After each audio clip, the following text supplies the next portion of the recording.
OTB AM. With Gillette, we don't just play the game, we change it.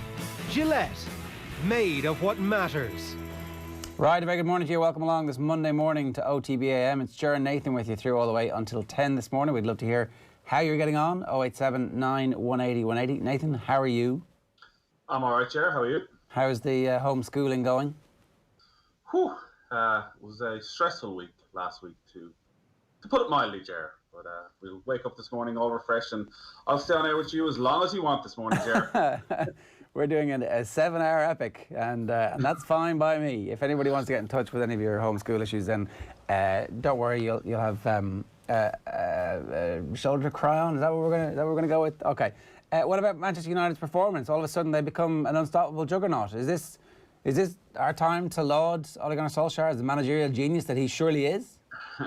I don't know if we're quite at the stage of managerial genius when we're only halfway through the season, but it looks as though they're a side who are getting better every week, who are growing in confidence every week, and as a counter-attacking force are pretty devastating. Now, they couldn't have come up against a better side yesterday to gift them opportunities as a counter-attacking force as Liverpool.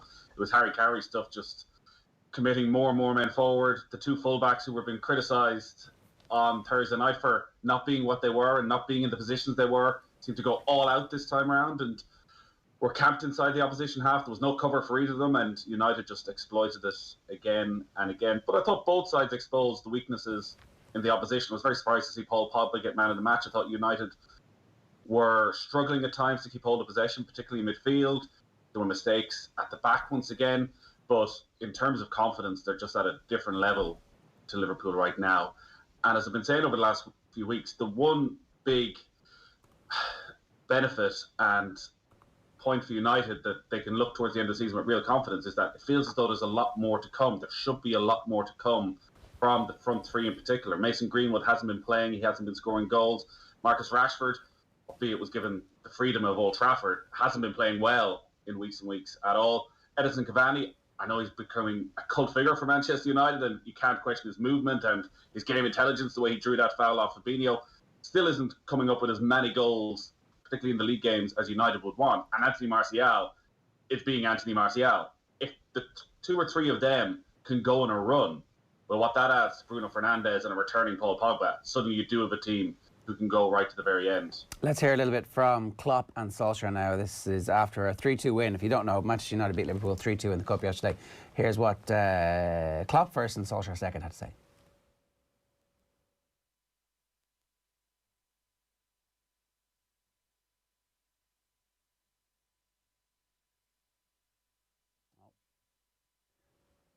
And we're just having a bit of trouble with that clip. I don't know if the audio is not firing or whatever it is, but I guess they were talking a little bit about the, well, two things. One was the tone in the aftermath of the match from Solskjaer's perspective. He'd done a piece with friend of the show, Andy Mitten, beforehand. It was a Q&A for Sony India, and he'd ended up being asked about his favourite curry. Can we play the clips? Are they working? No, okay. And he was under pressure to come up with a specific one. Did he come up with a korma in the end? I'm not sure. But either way, this is not the type of questioning or the atmosphere around a manager who is haunted and who's reaching the end and who's on that kind of roller coaster, the boomer bust cycle that we'd seen from Solskjaer for the first year of his tenure. So how has he actually turned it round? Well, I read an article yesterday whereby maybe United are benefiting from not having a rigid plan, that actually they have a flexible coach who's approaching each match differently, who's not wedded to a perfect starting 11. And when you have so many games and you have so many injuries and so many issues going around the club, that actually saying to a lot of his players, I trust you. I don't have a set style, set 11, so there's always going to be an opportunity for you in this team. I think we have to remember that while this might be portrayed as some sort of Leicester City 2016, this is whereabouts a Manchester United should be on the money they've spent and the wage bill they have. Now, that's not to take away from what he has done, but this isn't some massive underdog story. He has an incredibly talented squad. He has made them more solid at the back. He has helped the likes of Scott McTominay and Fred get better a year on from a moment where think a lot of Manchester United supporters were looking at them and thinking them way off the class that they need to be. They've given them a base ahead of a back four who don't make as many mistakes, and they've always had that attacking talent. They've just had nothing in between, and they bought right. They bought Bruno Fernandes. They bought that transformational figure like Liverpool did with Virgil van Dijk. They bought a leader. They bought somebody who had shown at Sporting Lisbon he was happy to carry the weight of a team on his shoulders. And every time you see him talk, it is that attitude that Manchester United expect from all their players. It is an attitude of winners who looks around that dressing room and isn't afraid to pick players up. Doesn't need a settling in time. It seems Ruben Dias has brought something similar to the Manchester City dressing room. So Bruno Fernandes is the key. Bruno Fernandes is the moment that this Manchester United team transforms from an incredibly inconsistent side that you looked at, any team could get at, to a team that you feel confident are going to perform now and are grinding out victories. That is, as poor as Liverpool have been for the last month, United haven't at times been brilliant either, but they always now score, whereas the goals have dried up in the last 10-15 minutes for Liverpool. United seem to have a belief and a confidence in them at the moment that they can go and get this job done. And the news this weekend that Kevin De Bruyne is going to be out for 5-6 weeks. He's going to miss the Liverpool game. That Jamie Vardy is going to be out for several weeks. So we're now talking about their three main rivals right now, all having lost their key player. And United have absolutely everybody raring to go. So couldn't be set up better. But you got to remember, even though it's late January, we're still only halfway through the season. Sure, I suppose the big thing from a Manchester United perspective, that clip did the rounds of the row between Jamie Carragher and Roy Keane, and it looked like, this is from a year ago, it looked like Carragher was essentially twisting the knife and enjoying every second of it, about the difficulties that Solskjaer was having and how he looked kind of essentially like a boy doing man's work at that stage, and they'd made a significant boo-boo giving him a long-term deal, and this was going to be another wheel of Manchester United getting the wrong manager in, backing him in the transfer market, and then it all going pear-shaped, and then they're going to have to replace him with somebody else who comes in and changes the team. And it's like, you know, expensive failure, expensive failure, expensive failure. And there's another one. But actually, a year on, Roy Keane looks very pressy and said, give him time, give him time. And he's managed to turn it around. And I think for Manchester United fans, the big thing is that they feel like they're back, that this isn't going to go away. This isn't just a 5-game run where it's based on one player playing quite well and the fixture list wasn't very good to them. This is actually now a sustained period since they turned things around after their worst start in the Premier League in 1992. Since they've turned that around, they've become a very talented group who are maximising and progressing week on week. Partnerships are building. As you mentioned, a bunch of players have started to play much better under this coach. The goalkeeper is no longer an issue. When you think about how most Manchester United fans would have taken any money to get that wage bill off, by the bench, all of a sudden we're not talking about that at all anymore. So I think from their perspective, they feel like they're going to be good for the next number of seasons now, and that Solskjaer is going to be the manager, I would say, barring some weird collapse. I'm not convinced that Manchester United supporters are spicy food, you know. I'm sorry about that. This is going to be around. Thank you for your time. Under Solskjaer for the coming seasons. That was a year ago under Roy Keane. Fine.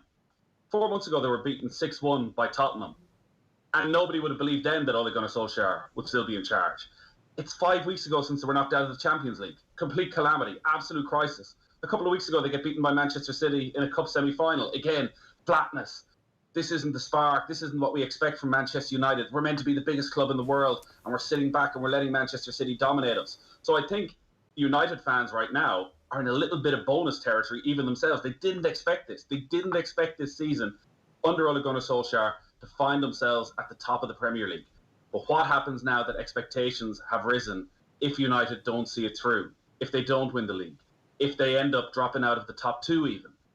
Do they give Ole Gunnar Solskjaer that full backing? It always, an awful lot of what Manchester United are doing reminds me of Liverpool, obviously, in the 90s, where it's very high or it's very low, and that when things are going well, you feel it's going to last forever, and then there's a little setback and there's a major drop-off. You have all these heroic players who don't have to do a huge amount to hit that heroic status because they're all described as world class without rarely ever having to deliver it in the big matches that matter. And those big matches that matter are going to come. Liverpool was big last weekend. United were okay. They probably should have had a bit more ambition, probably should have won the game.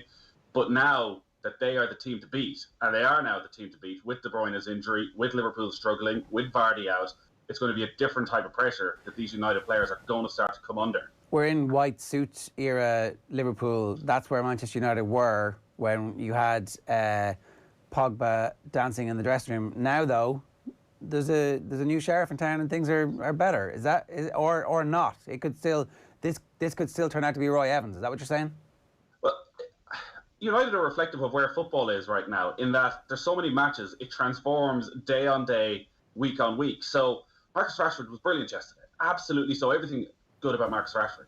A week ago in the league match, the one that you could argue was more important, Marcus Rashford was terrible. He looked a shadow of himself, constantly caught offside.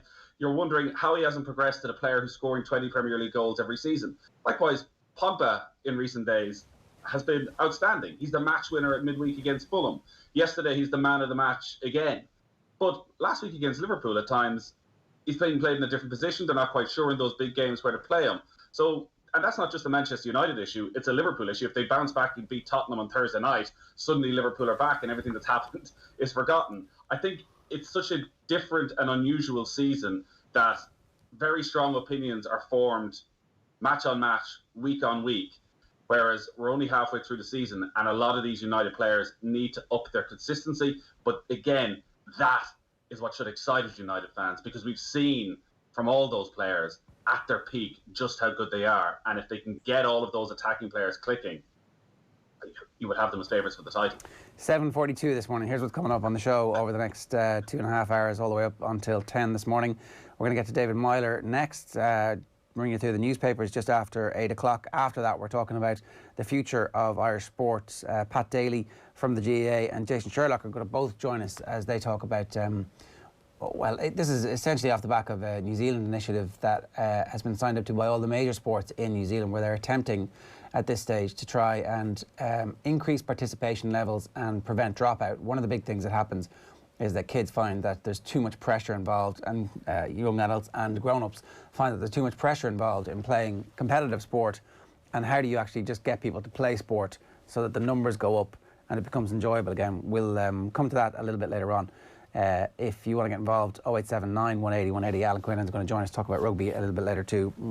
Leinster beat Munster in Thomond Park at the weekend. It was a bit of an arm wrestle. Johnny Sexton went off injured, so plenty to get our teeth stuck into for that one too. Now, David Meyler is here this morning. Good morning to you, David. How are you getting on? Good morning, lads.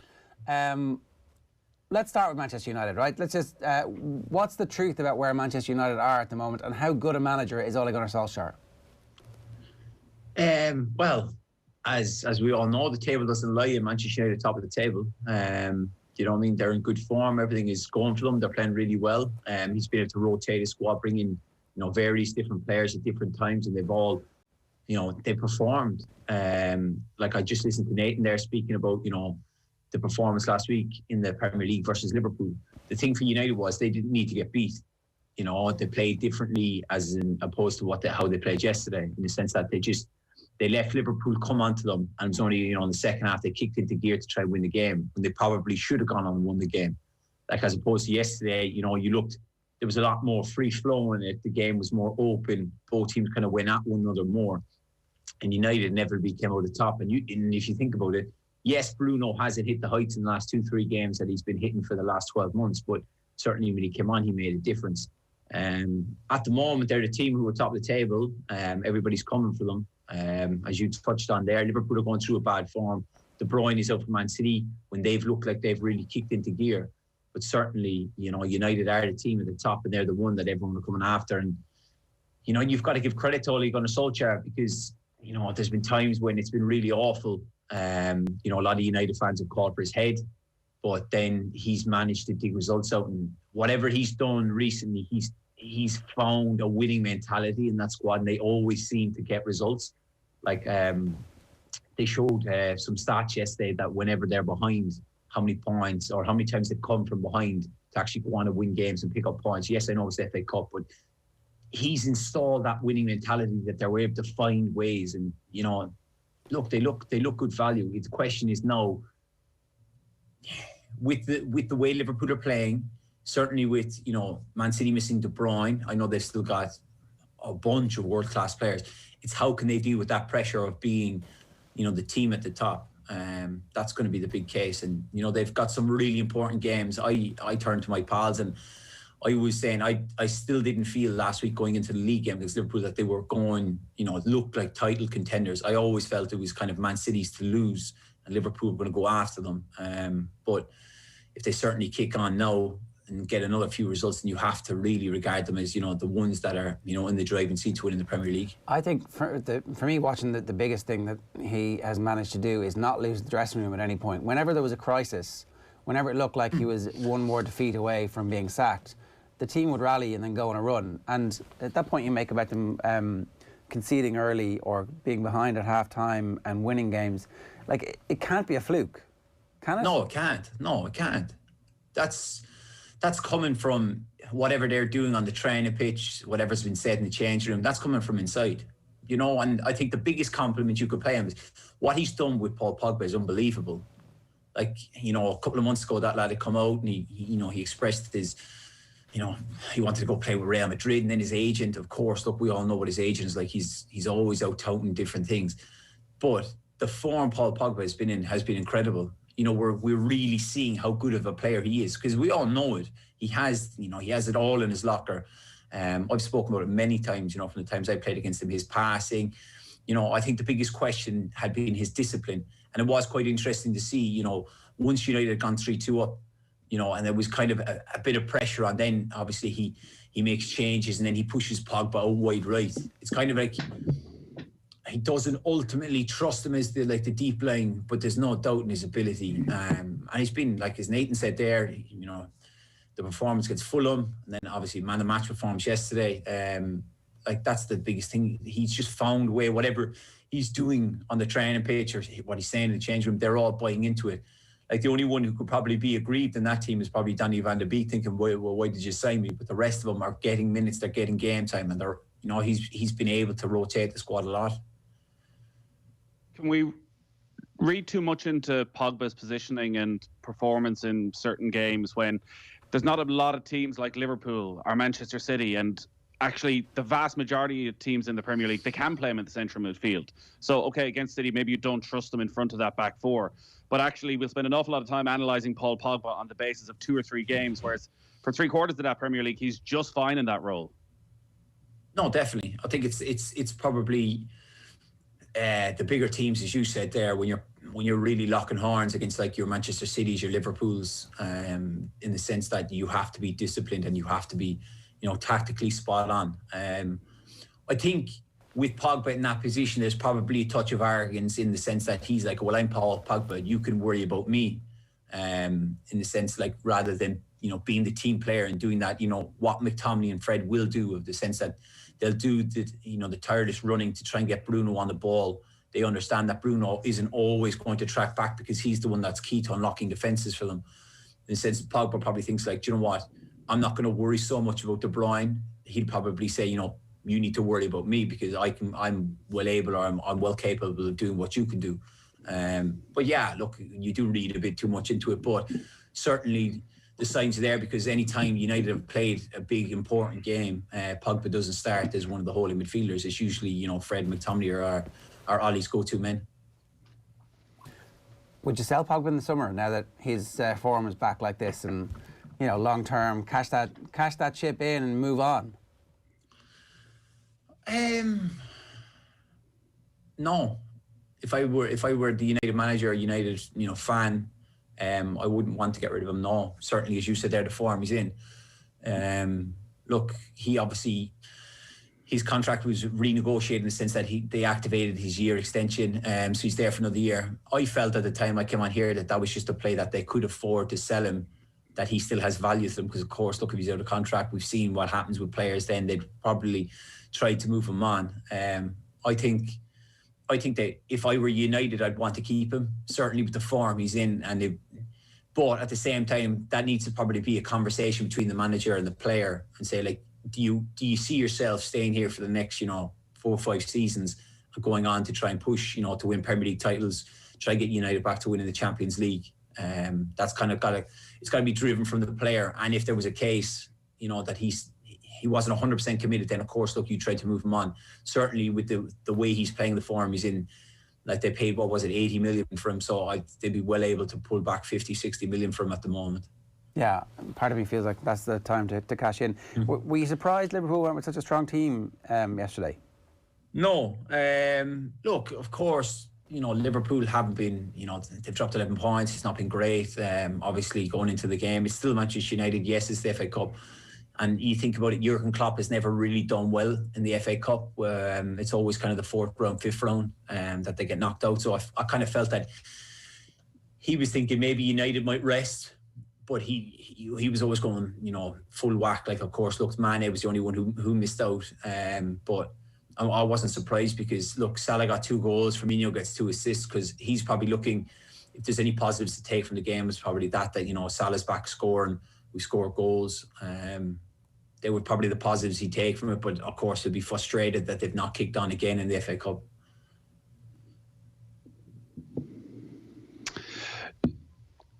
Sorry, Ger. Yeah, it was a bit kamikaze at times from Liverpool yesterday, and Klopp, I think, admitted that. Is that a sign of a team that are feeling the pressure, the lack of goals, that they didn't have the balance you would need against Manchester United, that they just seem to go all-out attack rather than actually sticking to a game plan that would win them the game? You talk about kamikaze. Yeah, look, I think Liverpool tried. From their performance yesterday, it was almost as if they've sat down, they've had conversations about it and said we need to get back to where we were with the high press. Do you know what I mean? Getting the fullbacks high and forward and kind of leaving the defenders. Yesterday was the first time we've probably seen them really, the 2 fullbacks both bombing on at the same time. And look, you could see from the performance, leaving the young boy Reece Williams on his own, and Rashford obviously gave him a tough time. It was very difficult for them. But it was almost as if they wanted to kind of go back to where they were, and they were probably, obviously, look, they're trying. We've spoken about their form. They've not been doing great. Obviously, with the losses they've had and the draws they've had in the league, that they're trying to regain that form and find that kind of balance. Yeah, it would have been a bit kamikaze, but certainly it made for a more entertaining and open game. And the fact that, like I said there, that Salah's back on the score sheet. Of course, like Firmino with the assist and that can only be a good thing going into the league. Obviously, they've got important games now coming up and they need to win the games in the league. But there still will be question marks for Jurgen. Will he sign a centre-half? Obviously, Joel Matip played last week and then he's not involved today. I don't know what's going on with him. Again, is he picked up another niggle or knock, or was it a case of we want to rest him for the league? But I prefer to see Liverpool play like that and go for it, then kind of be reserved and be solid and be hard to beat, in the sense that United have to their first goal, Greenwood's goal, is just a prime example of how United are at the moment, where they break, Paul Pogba makes an exceptional tackle that gets wide, and then Rashford hits this 60-yard diag that's incredible. And then look, we've all seen the boy Greenwood, he's an exceptional finisher. But certainly, United have more of a game plan. I think Liverpool need to, regain that form of going out and expressing themselves and being on the front foot. Getting the fullbacks high and wide and attacking. So that's why, I wouldn't be too downhearted with that. Yeah, part of me was wondering, even if it was, or was it kamikaze? Was this actually just the way Liverpool generally play? But without Henderson, without Van Dijk, without another second recognised centre-back, that it just looks that way because there's no cover, that there's so many missing parts of the puzzle that it exposes all the weaknesses, and particularly Reece Williams. And that's not going to change is the problem for Liverpool between now and the end of the season. Okay, Henderson may return, but it feels as though they're going to have constant problems at centre-back. And to not sign somebody, and Klopp has been saying this week that he doesn't sign the checks, even though he is involved in the role, that it's not his decision, that this would be ludicrous for Liverpool to go through the final 4 or 5 months of the season without signing a centre-back. Yeah, no, I definitely think, certainly after yesterday, that there is a case that they have to try and sign someone. Of course, they were linked with David Alaba, but you probably weigh up his wages, his age, and then certainly to think you have Virgil, you have Matip, and you have Joe Gomez. Yes, I know they're out, but they'll come back in time. So I think the David Alaba was never really going to happen. The big one is there's a lot of talk of Eder Militao, the Brazilian centre-back who's playing with Real Madrid. There's talks of him being available on loan. I think I'd go and get him. you get a player on loan, it doesn't work out, it's fine. He goes, he returns to his parent club in the summer. Look, he's young, but he's at Real Madrid. That will tell you one thing. And of course, look, there's quite a few Brazilians in the Liverpool squad, so I think he'd settle in right away. But I think, yes, they just proved that, Reece Williams, it's tough. He's a young lad. He's trying to carve out a career. He's probably still pinching himself at the position he finds himself in, like playing, in the Liverpool team. But at the moment, he's not ready. He's not good enough to be, starting centre-half for Liverpool, and it will, he will cost them going forward. Like if you think about it, if they had Gomez, Van Dijk, even Henderson, the centre-back, they'd have read that Rashford situation. The various times they broke down the left or whatever. Reece Williams was diving into challenges. He didn't stay on his feet. He had a really tough afternoon. And I think that really highlighted the point that, Liverpool do need to add another centre-half. Was it a bit unusual to hear him talk like that, or is that kind of how Klopp has talked? I haven't watched enough of the smaller press conferences to hear him talk about the transfer committee and the policy and all that kind of stuff. It felt like he was slightly breaking ranks and kind of, ratcheting up the pressure a little bit, like almost as if he was talking to the fans there saying, yeah, I want a centre back. Yeah, you're probably right, yeah. It's probably, I do want a centre-back because I do want to bolster the strength of the squad. Of course, there was massive, question marks raised when Lovren left that they didn't replace Lovren. Albeit, people can have their laugh and joke and say he was this or he was that. But, even he said, like, Liverpool probably miss him more than he misses Liverpool. So there has been that case. And, there has been a time when Jurgen has come out in the past and kind of said, like, don't be expecting loads of transfers. Nathan will know that. They've, for whatever reason, they don't have the vast, amounts of money. But at the same time, that's kind of a good thing that they're not just buying players after players and buying the wrong ones. I think with Jurgen, there's not been too many signings that he's got completely wrong. All have come in and really made an impact to the squad and improved the team. But certainly, I think if Mr. Henry is watching, I imagine that he'll know that Jurgen needs something. They need to find a solution, whatever it may be. And I just hope that they can get a centre half in, like I said, on loan, or else a young, experienced centre back who has the potential for the next 10 to 12 years to play for Liverpool. They really need to get someone in. It's been a big weekend for Manchester United in a number of ways because their title rivals have had big losses injury-wise as well. So Kevin De Bruyne, it looks as though he's going to miss 5-6 weeks. He will miss the game against Liverpool in a couple of weeks' time. Jamie Vardy has picked up an injury as well. Are either of those players as important to their clubs as Van Dijk is to Liverpool? I'd probably there's probably a case that they're more important. Look, I know Virgil is a massive, massive part of Liverpool, but in the sense that, like, De Bruyne is their playmaker, he's their catalyst who, makes everything happen. We always laud his passing and, obviously the assists he pulls out week in, week out. And then, of course, Vardy, what he's been doing for Liverpool for the last few seasons, there is certainly a case that they are as important, if not more important, for their teams in respect that they're the ones currently, with Vardy scoring the goals. So there are two massive losses. It's just now, how do they deal with it? Of course, we know with Manchester City, the size of their squad is just ridiculous. Even if you looked at the team, you can't tell what way Pep will go in the sense of what players he'll bring in to change for De Bruyne. But certainly they are two big losses, and it'll be interesting to see how both teams cope without, their main men, really. We've been having this conversation, David, over the last week, myself and Nathan, on air about the Liverpool and the Van Dijk issue and how it's affected the whole team. I can't shake the fact that Virgil played in the 7-2 against Villa, and he also played, talking about kamikaze defending. I was like, when did we see that before? Oh, that very early on, that Leeds game at the very start of the season. Van Dijk played in that game and there was kamikaze defending. Like, I think that, you stick Virgil in this team, it's obviously going to be better, but it's not the only thing that's going on with Liverpool this season. No, you can't. You can't put it down to Virgil missing. Of course, it's the best way to put it is probably like they all connect. It's like almost dominoes, or the way they all fall down when one gets knocked. It's like if you have Virgil there, you know, and you have, say, Joe Gomez alongside him, then that releases Fabinho and Henderson to go into the middle, which adds, you know, that protection for the fullbacks to get forward. It's like almost there's 2-3 pieces of the puzzle that have just been shifted round. I think that's the impact. And I think it's Virgil's calming influence on the pitch. Certainly, you know, look, I don't know what is going on with Trent Alexander-Arnold. He's not, at the moment, everything is just going wrong for him. But certainly when Virgil plays, there's kind of that sense of calmness that, you know, spreads along the back four. He makes them better players. You know, if you looked at the situations Reece Williams found himself in yesterday, if that was Virgil, he handles them a lot differently. But at the same time, that's not, you know, I'm talking about Virgil, you know, bringing stability to the back four.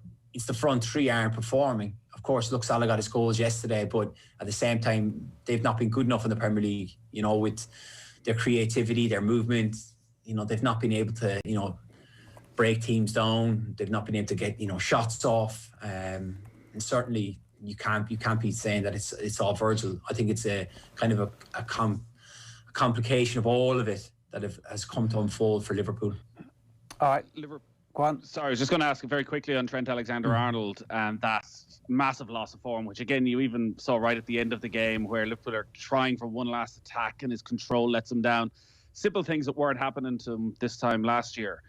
They do have Nico Williams. They can play James Milner at right back. When a player's going through that sort of dip, very public dip, do you have to take him out of the spotlight or just trust that he'll play through it and come out the other side? I think you can. I think it would depend on the character of the player. I think with Trent, maybe he does deserve, you know, kind of a week off, or, you know, just to clear his head and kind of go back and, you know, recharge the batteries. It definitely looks like Jurgen is trying to help him in every way possible to kind of play through that form. I think even if you looked at Firmino yesterday, someone who's been, you know, struggling as of late, he kind of played himself into the game. And I think they're kind of hoping that with Trent, because look, it's not been good from Trent. I think he'll be the first to admit that. He's not been at the level that we expected, but it's also a case of he set standards so highly for himself that it is very hard to maintain that, and he is having a dip in form, so you can't be too harsh on him. But certainly his deliveries, you know, his all-round game of his passing hasn't been anywhere near what we're used to. I think it was a few weeks ago, he'd lost possession the most times of any player in the league this season. I think it's 38 times, which is unheard of for someone like him who has an exceptional right foot, in the sense of like his long-range passing, his crossing. We always admire it.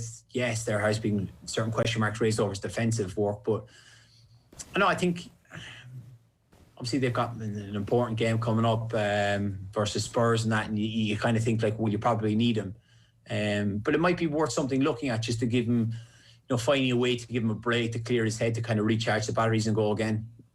David, good stuff. Thanks a million for joining us. Cheers. Cheers, guys. David Meyler giving us some thoughts there this Monday morning about the 3-2 win for Manchester United against Liverpool in the FA Cup. We're going to take a quick break. We're going to be talking NFL. Mike Carlson a little bit later. We've got Alan Quinlan on Leinster Munster and what the Ireland fallout has been from that match.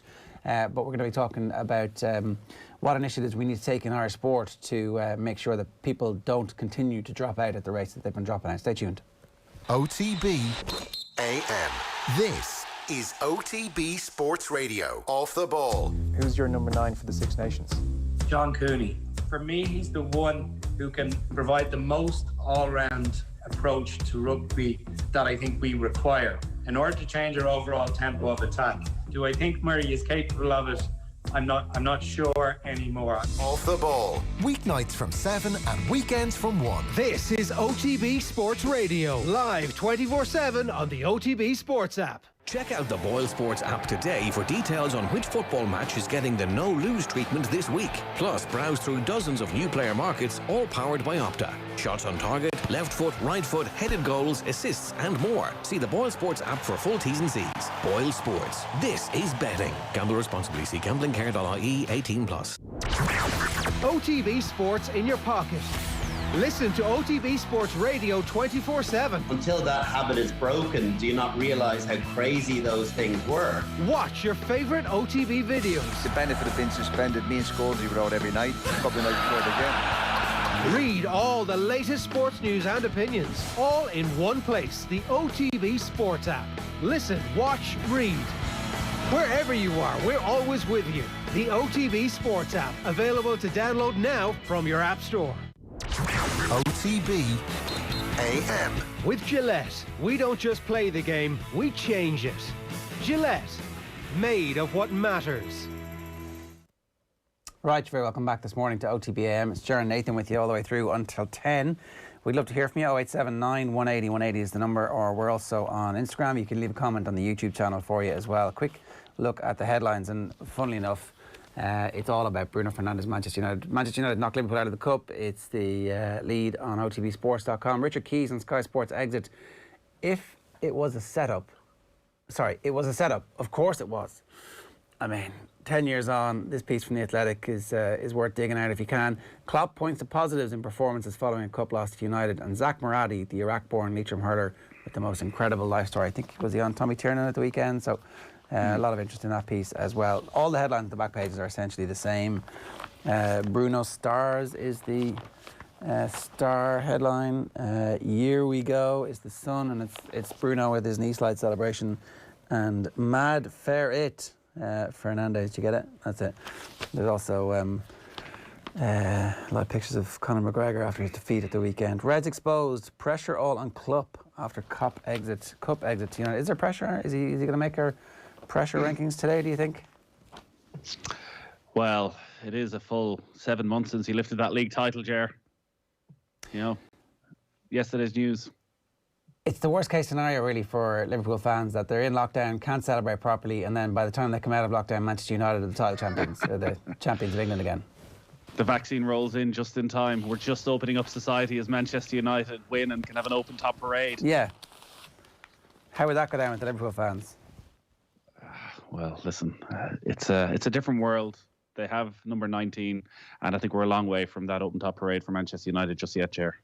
OTB AM is live in association with Gillette. Good morning. Start with Gillette, giving you the confidence to tackle the day ahead. It's 7 minutes past 8. Now, all this week, we're going to be talking with people involved at various levels of Irish sport. This is a conversation that was actually started by a tweet from New Zealand, where it turns out all of the major sporting organisations have diagnosed an issue that's common to their sport, and that's the fact that kids are dropping out, and they're dropping out because they no longer enjoy it. They're not playing sport for enjoyment, they're playing sport because they feel like they have to either impress their parents or their coaches, or for whatever reason. And we're going to try and drill in to see if Irish sport has a similar issue.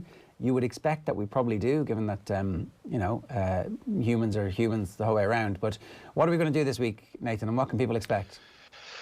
Yeah, I think we're going to look at what the future of Irish sport is at a grassroots level, around participation, around dropout, around those key moments where kids drop out and adults drop out, where it's the transition from primary to secondary, from secondary to college. And as you go through your various life stages, how we can stop people dropping out of sport and go back to making it fun, because that is the basis of everything they're doing in New Zealand. And it's also research-based, that they have done the surveys, they have looked at the statistics, they look at what people want, and they're trying to address that balance between the fun aspect of it, the participation side, and the elite side, and pushing back the specialisation as far as possible. And they've taken major steps in that. We're getting the 5 major sports to come together with a list of agreements around representative teams, and moving away from having representative teams at under 11, under 12, getting it far higher age-wise. And this is all the major sports. This is rugby in New Zealand as well, have bought into this. It hasn't been straightforward. So agreeing that early specialisation isn't good, creating a calendar where actually children and adults can play a variety of different sports, putting investment into more recreational sports. So not everybody can commit to playing in a team that trains twice a week and plays a match at the weekend, but may still want to play that sport. So what can you do to keep those people involved so that they are still active? Getting away from presuming that because a child is brilliant at 13, they're going to be brilliant at 30. And what happens to the player who is just off the radar at 13 or 14, who ends up dropping out because they feel they're not good enough, because there's so much pressure to be successful? They looked at adults watching Jurgen Klopp and Ole Gunnar Solskjaer yesterday, and then arriving on the sideline a week later and wanting to be that, and treating the children as if they are adults. So that's a huge issue, I think, that's always been there around coaching. So it'll be interesting to see if that culture is changing. I know there's a lot of forward-thinking coaches around this country in every sport who are trying to get away from that.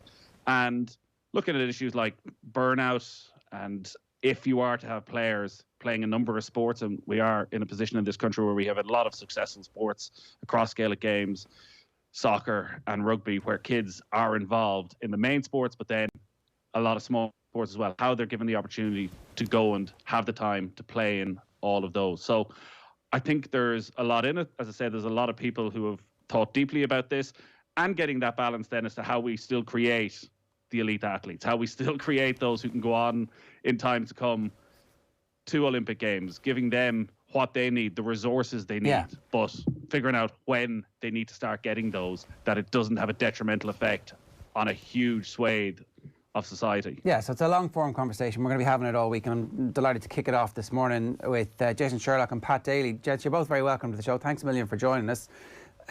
Pat, I might start with you. There's obviously a big, wide conversation to be had, and it's clear that New Zealand are leading the way. Before I get to that aspect of it, I did want to just talk about the elephant in the room, and that's the short-term and then the medium-term impact that we're going to see from the pandemic, because a bunch of kids won't have played any sport essentially for the best part of a year, maybe 18 months by the time we all get vaccinated. So that's going to have a knock-on impact too, I presume. Yeah, I think it is. There's no doubt about that. It's going to have impact across a number of different frontiers, but I think predominantly in a socialisation context there, you know, the New Zealand people are highlighting the fun aspect, but I also believe the friendship aspect is huge. And I think there's going to be a knockback there. Ironically, what I've seen on foot of the pandemic, I live here in Meath in Rathode, is an incredible increase in the number of people out exercising. I live in a lane, and at times at the weekend it's a bit like O'Connell Street. I've never seen anything like it. So ironically, there has been some benefit in that regard. I think there's an increased awareness and understanding of the importance of exercise. And it's in that context, I think that sport needs to recast itself and look at itself. I think that's a really good point. And we saw that the stats from the ESRI were off the charts for the number of people who were actually out exercising in the middle of last summer, that the annual sports monitor that comes out. So it'll be really interesting to see if people kept that up. But that's a really interesting kind of piece of information to bear in mind when you see what New Zealand are doing. They're trying to get more people back to doing just recreational sport. When you saw New Zealand's initiative and the big sports coming together, Pat, what did you think? Yeah, I think, look, if it comes from New Zealand, it must be right. Ironically, it's the kind of thing that we've been trying to do here for a number of different years. We started with the Go Games, and they were introduced so that every kid got a go up to under 11 for the entire game, so that there wasn't any substitutes. And there was huge opposition to that because the culture is very much keep the best, forget the rest, and win at all costs. That permeates its way down from the type of thing that you were talking about, Jurgen Klopp. That's coming from the inter-county game. But with the Go Games, what we were trying to do was put the person at the centre of the process. And there was some research from Munster recently where they conducted a review of their work on the ground there. And the two foremost requirements for parents in terms of their children were well-being and personal development. So we have to get back to putting the person at the centre of the process and putting well-being at the epicenter of things. So if we're not contributing to the person's well-being, we have to question what we're at. Jason, one of the key terms they use from the studies in New Zealand is balance is better. And looking at underage players, when you were coming through, you were obviously an incredibly talented young sports person across a number of different sports. How did you get the balance right that you were able to continue all three? Or were there periods actually where you felt a real pressure to focus on one? No, I think starting out as all young boy and girl, I had dreams. I had loads of dreams. They emanated from the TV, looking at sport. They emanated from my uncles bringing me down to Crow Park. And I think that's where it starts in terms of building up that kind of love and graft for certain sports. So from my point of view, that's what influenced me, and it influenced a lot of the dreams that I had. I think in terms of this conversation, when I look back, when I was 10, 11, 12, I was very small. I played sport, but not. I wasn't kind of trained to an inch of my life or anything like that. So definitely, I always believe that any young boy or girl can achieve in whatever they want to at that age, with the right kind of, I suppose, intrinsic motivation, which is, I think, the first and foremost. I think sporting organisations at that age, it's about winning the hearts and minds of these young boys and girls to show them and demonstrate that this is a really cool thing to do and will be really helpful for your life. I think then secondly is that, as you mentioned there, when it comes to talented kids, like talented kids will select themselves, you know, and I think this is some of the challenge that this debate leads, and Pat alluded to it there about being the best and forgetting the rest. I think all you can do at that age is provide a format in terms of that participation side, in terms of preparing and providing the skills and the development for young boys and girls. And after that, it's up to young boys and girls then individually to say, well, I want to be the best at something, and then they can work out when they need to focus. When it came to me, I played a lot of sports up until my kind of late teens, and it was only at that stage where I felt, well, really, to give myself an opportunity, I probably need to kind of narrow down. But again, at the level you're talking about, at the level New Zealand are talking about, and I think it's a great parallel because we're very similar in terms of what sport means to us as a country and size, etc. Like, I think development, I think participation at a young age is the first port of call, and it will be interesting, and it is interesting, to see if there is any opportunity to collaborate from a sporting organisation to organisations to help that. Yeah, I think, Pat, you talked about the resistance that you faced. Essentially, I think New Zealand are trying to get a bunch of different sports organisations to collaborate, as Jason says, to a much higher level. So, like, you know, it's not just the under 10s and under 11s. It's like trying to just keep people active through those teen years when they tend to drop out. I can imagine that's going to be culturally difficult in our country, where everybody has naturally enough staked out their territory over the last century and a half. Yeah, well, I think it's interesting that Sport New Zealand seems to be leading the way, and maybe Sport Ireland can do something comparable in this country. And at the centre of that, I think, is to differentiate between the child up to the end of primary school, the youth and the adult, or play to learn to perform, and then you perform to your potential. And one of the biggest challenges we've encountered in this space with the Go games, and we also have super games at youth level, and they're proving very popular. They're kind of walk-up games, recreational games. And they're competitive. Everything is competitive. Even backyard games are competitive. But the important thing is that they're developmental. The emphasis is not on winning. And that's the type of thing that drives the intrinsic motivation that Jason is talking about. The person wants to be the best that they can be. So if we can get a model that embraces the child and the youth, and in my opinion, everything to 17 should be developmental. And thereafterwards, you go into the adult scenario, and that's different. But if we have the play to learn to perform, the child-youth interface right, if we can get that right, and we would have seen with the cool camps, 1 million kids have gone through on cool camps since 2006. It can be done, and there is huge potential if the thinking is aligned, and I think it's incumbent on agencies like Sport Ireland to lead that.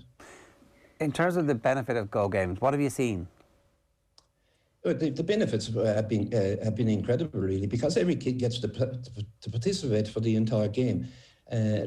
We had Colin O'Connor at the coaching conference a couple of years ago, and he was the soul of sport, and it was absolutely wonderful. He said, if you deny a kid the opportunity to play, you deny them the opportunity to live in their imagination. And if you can't live in your imagination, and Gio referred to that when he was down in Croke Park, when he was watching the games on television, that's where it all emanates from. But if the opportunity to play is denied the person, that won't happen, and innovation and intrinsic motivation and things like that dissipate down the line. So it's all about providing those participation pathways, and the game is central because that's what kids want to do. The super games would be relatively new to people. You go to a centre, you get a wristband, you go to a field, and you play with the kids on that field. And the kids absolutely embrace those in a big way. Charlie Harrison rolled them out at the Connacht Centre of Excellence 2 years ago, and we had 777 kids, and the enjoyment was incredible because you were playing with people you never met before, and the emphasis was on fun, fairness, friendship, enjoyment and freedom of expression. Jason, do you think now that if you were, like, you know, if you were to come through at this point as talented in the different sports that you are, that the pressure would be on you as a 13-year-old as opposed to later on in your teens to specialise?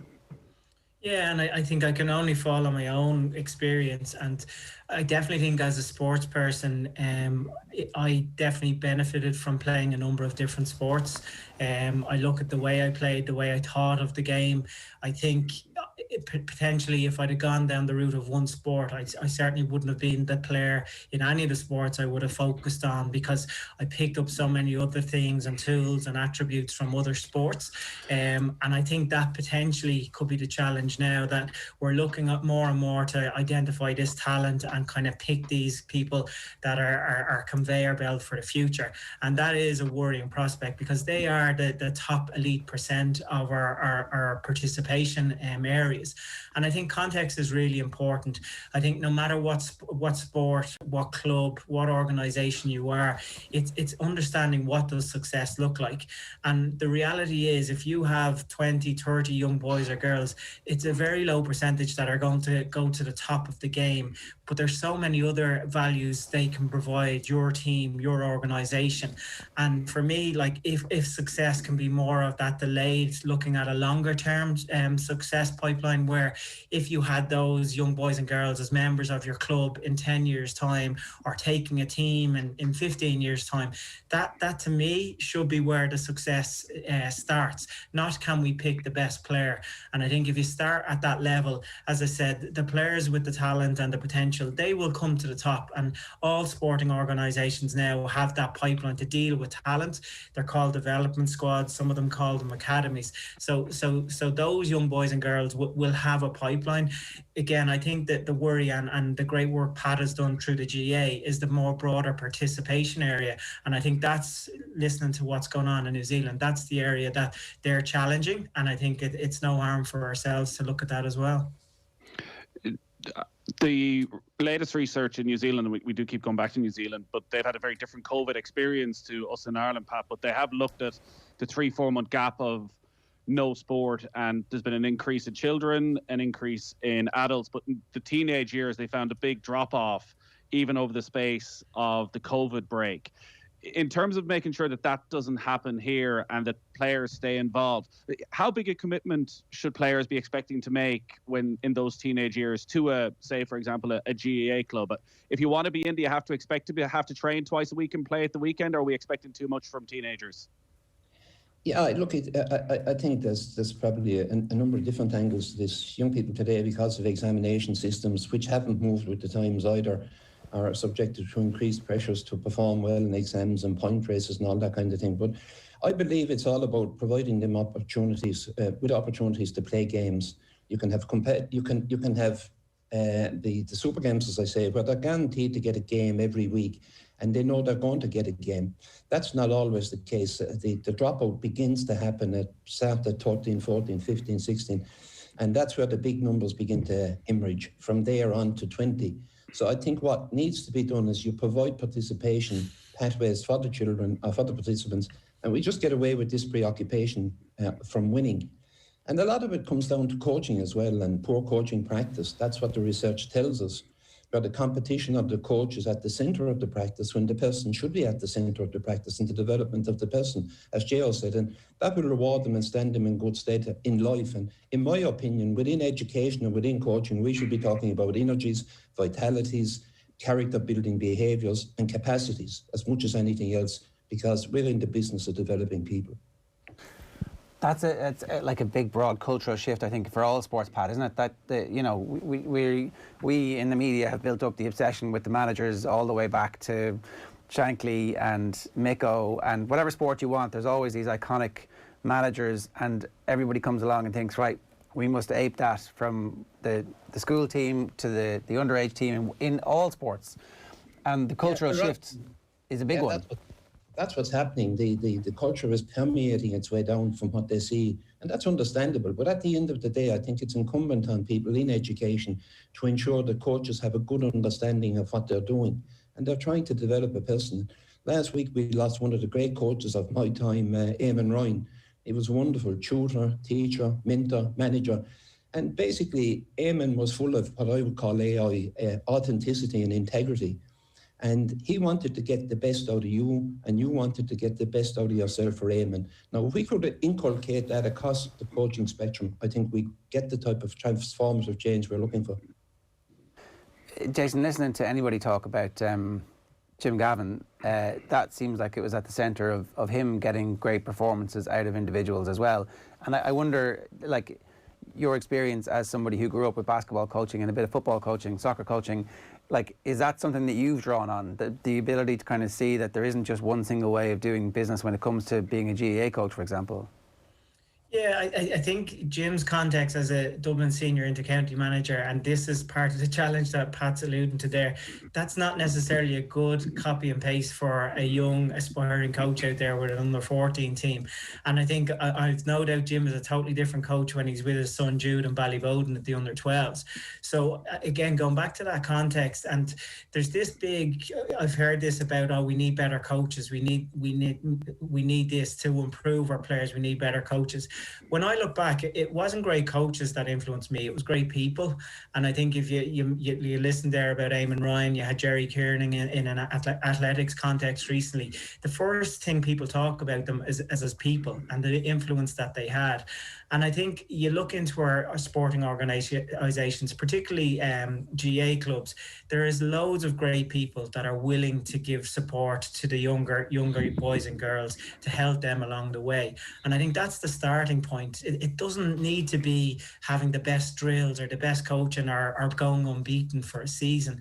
And I think when and you talk about drop off there in teenage years, I suppose my anecdotal belief is the reason why that happens is because young boys and girls have a brain in their head and they can make decisions for themselves, and they realize, you know what I've had to do for the last number of years, where I've been told to do this, told to do that, I actually don't want to do it anymore. And you look in a GA context, you look at the Tony Forrestal teams that won the Tony Forrestal at underage, under 14, they never went on to win an All-Ireland at minor. In a Dublin GA football context, when we had the Féile, under 14 Dublin football champions never won a minor. Now, is there any correlation between that? I would suggest there probably is. So I suppose they're the kind of things I'd like people to challenge themselves with. Are we kind of doing things for the right thing? Are we looking for that instant success and victory, or are we looking at the longer term perspective for the value of all the boys or girls that you're dealing with? Pat, I know there's a very extensive coaching structure there within the GAA now in coach education, and likewise in all the major sports. Are those coach education's program doing what you're saying? Are they trying to create the more rounded young player? Are they still overly focused on drills and helping them in terms of the pure skills of the game? I think there is a preoccupation with drills and an increasing fixation with sports science, unfortunately. And that speaks to about 20%. It's the HMS, the heart, the mind and the soul. They're the real energy sources. And if I had one wish, and if there was one thing that could be done, I would reward coaches who transmit values onto young people and make them better people. And I would have an award for that. I think the volunteer sector is crying out for that. The good people that Jason spoke about, who go unrecognised for doing outstanding work. And they do outstanding work because more than any other thing, they transmit values.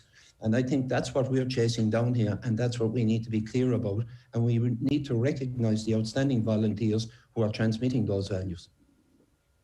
Jason, two quick things that before we wrap this up. We've obviously seen some very high-profile players step away at the peak of their powers for a year, take a rest, whatever. You know, Mannion and McCaffrey spring to mind, and just the pressure that is involved in reaching that elite level and having an exterior life at the same time. It's a very, that tension is nearly a breaking point in GAA in particular at the moment. How do we get back to that? How do we fix that? Or is that too late? It's certainly not too late, because we care and we love about our games, and particularly like in this instance in a GAA context. And I think going back to the very start of this conversation about engaging hearts and minds, a big part of that is young boys and girls seeing the end product, seeing the guys playing, representing your county, and how cool that is.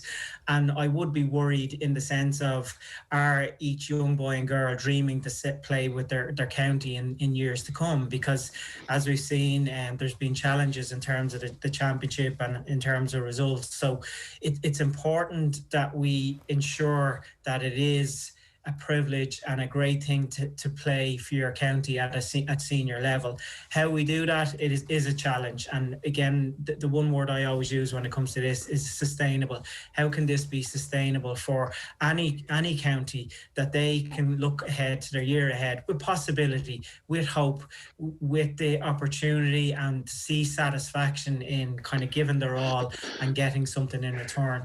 The reality of GA, you're not going to have a level playing field, and we know that this is an NFL where we have salary caps and we can make it fairer. So the GA in this instance has to come up with a system where each county, each player that plays county hurling or football, they kind of say at the start of the year, yeah, I want to do this and I see the value in doing this.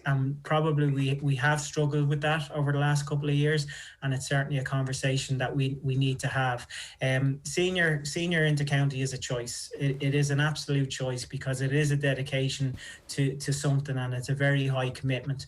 But at the same time, from my own perspective, I would have done anything I could to do that, because I felt it was such a privileged thing to do. And I would hope that we continue to keep that dream and keep that thought process in young boys and girls' heads when they are thinking and looking to play for their county in the future. Yeah, Pat, I saw you nodding your head there. Yeah, I think the key to it in hurling, we're not too far away from what we need at senior inter-county level with the 5 tiers. And I think if we had 4 tiers in football, the National Football League is a very successful competition. And I think if we had an All-Ireland series with 4 tiers, 2 finals on a Saturday and 2 finals on a Sunday, we wouldn't be 100 miles away from what Jason is talking about. Yeah, it's right there. Like the system already exists and everybody's used to it, and it'd be a brilliant short season that you could commit to for 3 or 4 months as an inter-county player, and then go off and play club, and everybody would be great. And it gets back to that community-led values that I think we all saw last year, which were like a real kind of outpouring nationally of at the same time. You talked about the ability to just rock up and play games, Pat. I missed the name of it. It's the follow-on from the Go Games. Is it the youth, whatever that youth equivalent is? Is there one of those for grown-ups is essentially the missing piece of the puzzle, is it? Well, these are what we call super games, and ironically, the Go Games, Mickey Whelan completed a PhD on the Go Games, the efficacy of the Go Games with Niall Mine and DCU, and that was wonderful work. And ironically, Dara Sheridan, who's heading up high performance coaching in New Zealand now, completed a PhD with David Laverley in Stirling University on the Super Games. And the resistance to the Super Games within the organisation was quite incredible. But the feedback from the kids was, we want them. So we persevered and will continue to persevere. And for me, that's the key to unlocking the challenge at youth level, because the Go Games will take it to 11. And if we work into 2-year cohorts, we go to 13, 15, 17. The Super Games are the key to that, in my opinion, in terms of providing participation pathways with the person at the centre of the process. So you can just get a game every week, which is kind of what kids want, isn't it? Absolutely. Yeah. And what about for adults then, Pat? Because we've gone through the cool camps up to the teenagers, up to club football, which a lot of club teams now are replicating what inter-county teams are doing. And actually a lot of club players want that. They want to feel as though they're in some sort of a high-performance culture. How do you get that balance, though, providing that for the players that want it, and also another option if you're 25 and you still want to play Gaelic football? Is that what Junior B is for still, and that's where they go? Yeah, well, I think the big challenge there is to get the club-county balance right. In my opinion, we'd have 24 weeks for both and a 4-week close season. And within the club, I see it here in Rathode, and I can compare it with my home club down in Waterford and Tallow. Like, we could potentially have 3 or 4 adult teams, but they might struggle to have one down in Tallow because of the population basis. And generally on the 3rd and 4th team, guys, they just want to play and have a bit of fun. They don't want to overly commit to training. And as you say, with the first team, it tends to be competitive, particularly if you're playing the senior the senior club stuff. But I think the key to this is getting the balance, having season and being able to tell people, there's the programme of games, that's how we go about it. This is the philosophy that underpins it. And I was reading some article about Alex Ferguson yesterday and he having a philosophy or not having a philosophy. But I think it's a highbrow enough word, but that's what it comes back to, I think. Just being clear about what it is we're trying to do. That's really fascinating stuff this morning. Thanks a million to both of you for being so generous with your time. It's an important conversation and we're just kicking it off here. So my thanks to Pat Daly and Jason Sherlock for being with us this morning. Cheers, lads. All the best. Cheers. It's 8:34 here. We are going to follow this up across the rest of the week, so we'll put all the content together so you can find it pretty easily on otbsports.com and on the app as well. And yeah, look, I just think, Nathan, this is a conversation we need to have. Yeah, and I think Pat Daly has always been a real thought leader in this, in terms of balance in a sport that is just driven towards elitism more and more in recent times, that unless you're willing to make this savage commitment, there may not be a place for you in this organisation. And they're trying to roll that back. And it is very difficult at all levels because everyone wants to be Jim Gavin. But Jason Sherlock touched on it. Like Jim Gavin, he's gone back to his club. Jim Gavin is not treating the Ballybudden under-12s the way he does the Dublin senior football team. In fact, what makes him such a brilliant coach is he recognises the needs of a 12-year-old are obviously very different to the needs of a senior inter-county footballer. And it's trying to get that across to the adults who are going out week in, week out, and who are the people who are there coaching on the ground. And I think the different sports, as we'll see during the week, have different issues and different needs across elitism. We'll get onto soccer and the underage leagues and summer soccer against winter soccer and the various debates that go into that, and participation and the funding issues around soccer, rugby, all these sports, facilities, I'm sure we'll get into as well. What's there for away from the 3-4 main sports in this country, where actually the vast majority of people just want to rock up and play a game of squash or play a game of tennis, and are the opportunities there for them? Yeah. Okay, well, we'll try and answer as many of those questions over the next week and at least, again, open the debate. If you've got an opinion about any of that stuff that you want to get involved in, you can email am@offtheball.com, or you can always text us. 0879 180 180 is the number. I'll tell you what's coming up on OTB Sports Radio this afternoon. It is, as usual, another busy day, which will finish with OTB Gold. Bod meets Isa at 1 o'clock. The History of Sport with Paul Rice at 3 o'clock. Our Culture Hall of Fame is Joe Cole, the actor, not the footballer. OTB Gold is Michael Owen talking about life after football. And then live tonight, we'll be looking back at a pretty interesting and varied weekend of sport as well. We've asked this question on our Instagram. We'd love to hear your thoughts about the what is it? How can we keep Irish people in sport longer? Was the question. Develop skills, create personality and friendship. Every kid needs the opportunity to improve. Loads of comments coming through about Liverpool as well. We'll get to them a little bit later on. But I want to turn our attention to NFL. And Mike Carlson is with us this morning. Mike, good morning to you. How are you? Morning. Oh, we're just having a bit of trouble with the line there. We might give that a second, because that line normally comes through pretty well. Old man Tom Brady won last night, Nathan, making all of the rest of the world's old men feel good about themselves, or very bad. Yeah, the statistics around Tom Brady and how often he's got his team to the Super Bowl are slightly insane. And at 43, to go and do it again for a hometown Super Bowl, which has never happened before. Are we talking about America's greatest ever sports person? Is he past Michael Jordan? I actually, this morning, I was just like, it probably is past Jordan at this stage. It probably is. I think we can go back to Mike Carlson. Mike, good morning to you. Yeah. Can you hear me this time? We can, yeah. So Tom Brady, go on. Yeah, he's a good model for people involved in sport longer. Just do what Tom Brady does and have your personal trainer and keep in shape and all that kind of stuff. But what he's done at age 43, moving to a new team, is absolutely remarkable. And it's kind of like if you wanted to script this season with the Super Bowl being in Tampa Bay, I think that's probably the way you would have to script it.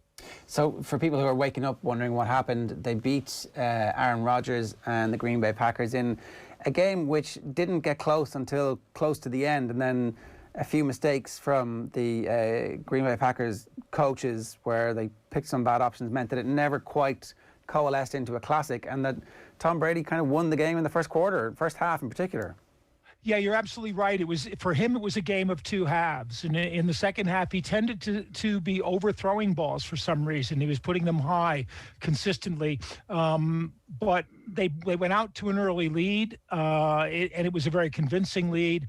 And in the second half, the Packers came back strong. They intercepted Brady 3 times, but they could only get 6 points out of those 3 interceptions.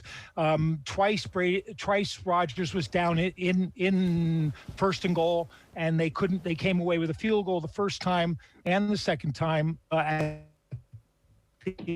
4 minutes ago, taking the field goal option. And strangely enough, on the play before, Rodgers had the opportunity to run, and I'm not sure if he would have made a touchdown or not, but if he didn't, it would have given them 4th and goal at about the 2-yard line, and that was probably a better option for them. If they don't tie the game, they still have to get the ball back, but all they need is a field goal to win.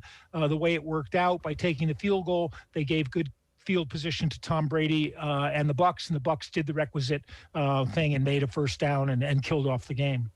Nathan was just asking the question there while we were getting your line back. Is Tom Brady now officially America's greatest ever sports person?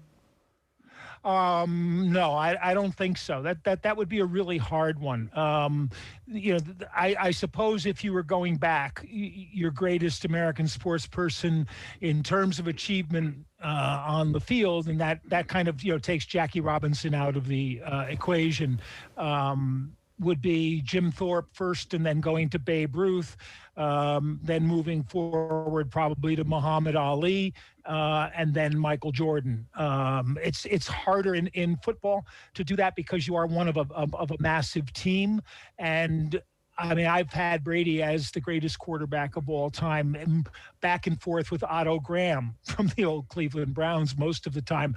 So I'm not sure he's in that position, but certainly he's starting to do stuff that nobody in football has ever done before. I think the other thing that's happened here is that he obviously had the divorce from New England. The Patriots had a poor season, and the question was always whether or not it was Brady or Belichick. It turns out it was obviously both the whole way along, but at least Brady now has done something outside of Belichick and has come out from that shadow. Yeah, and I think it shows you why Brady was such a good quarterback, because I used to say that with New England, he was a different quarterback, not just season by season, but sometimes week by week, because of the way New England changed their whole game plans around. They're one of the few teams that can do that. In 1 week, they would become an all-running team, then they would become a deep passing team, and Brady could fit that kind of a system. He moved in with Bruce Arians, and as we saw, I think in the first half of the season, there was a little bit of acclimation process going on. It was a little bit difficult for him, but by this time now, end of the season, he and Arians seem to be on the same page. And what I find most interesting is that he sort of keeps trying to use Mike Evans, his big, tall receiver, the way they used Randy Moss in that 2007 season when Brady threw 50 touchdown passes. Mike Evans isn't quite Randy Moss, but you could see that loves that feeling of being released to throw the ball deep, even though, say, zipping the ball 50 yards through the air. How big of a screw-up, Mike, was that decision right at the end then to kick the field goal? Aaron Rodgers said after the game that it wasn't his decision. He seemed quite happy to throw Matt LaFleur under the bus. LaFleur obviously said, in hindsight, it wasn't the right decision.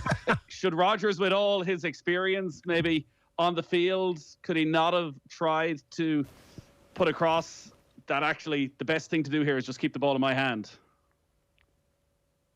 Yeah, that puzzled me quite a bit, because you would think that Matt LaFleur would defer to Rodgers. And if the simple version is who do you want to win the game for you, Aaron Rodgers or the Green Bay defense? And I know which way I would go, and probably everybody else watching the game would go.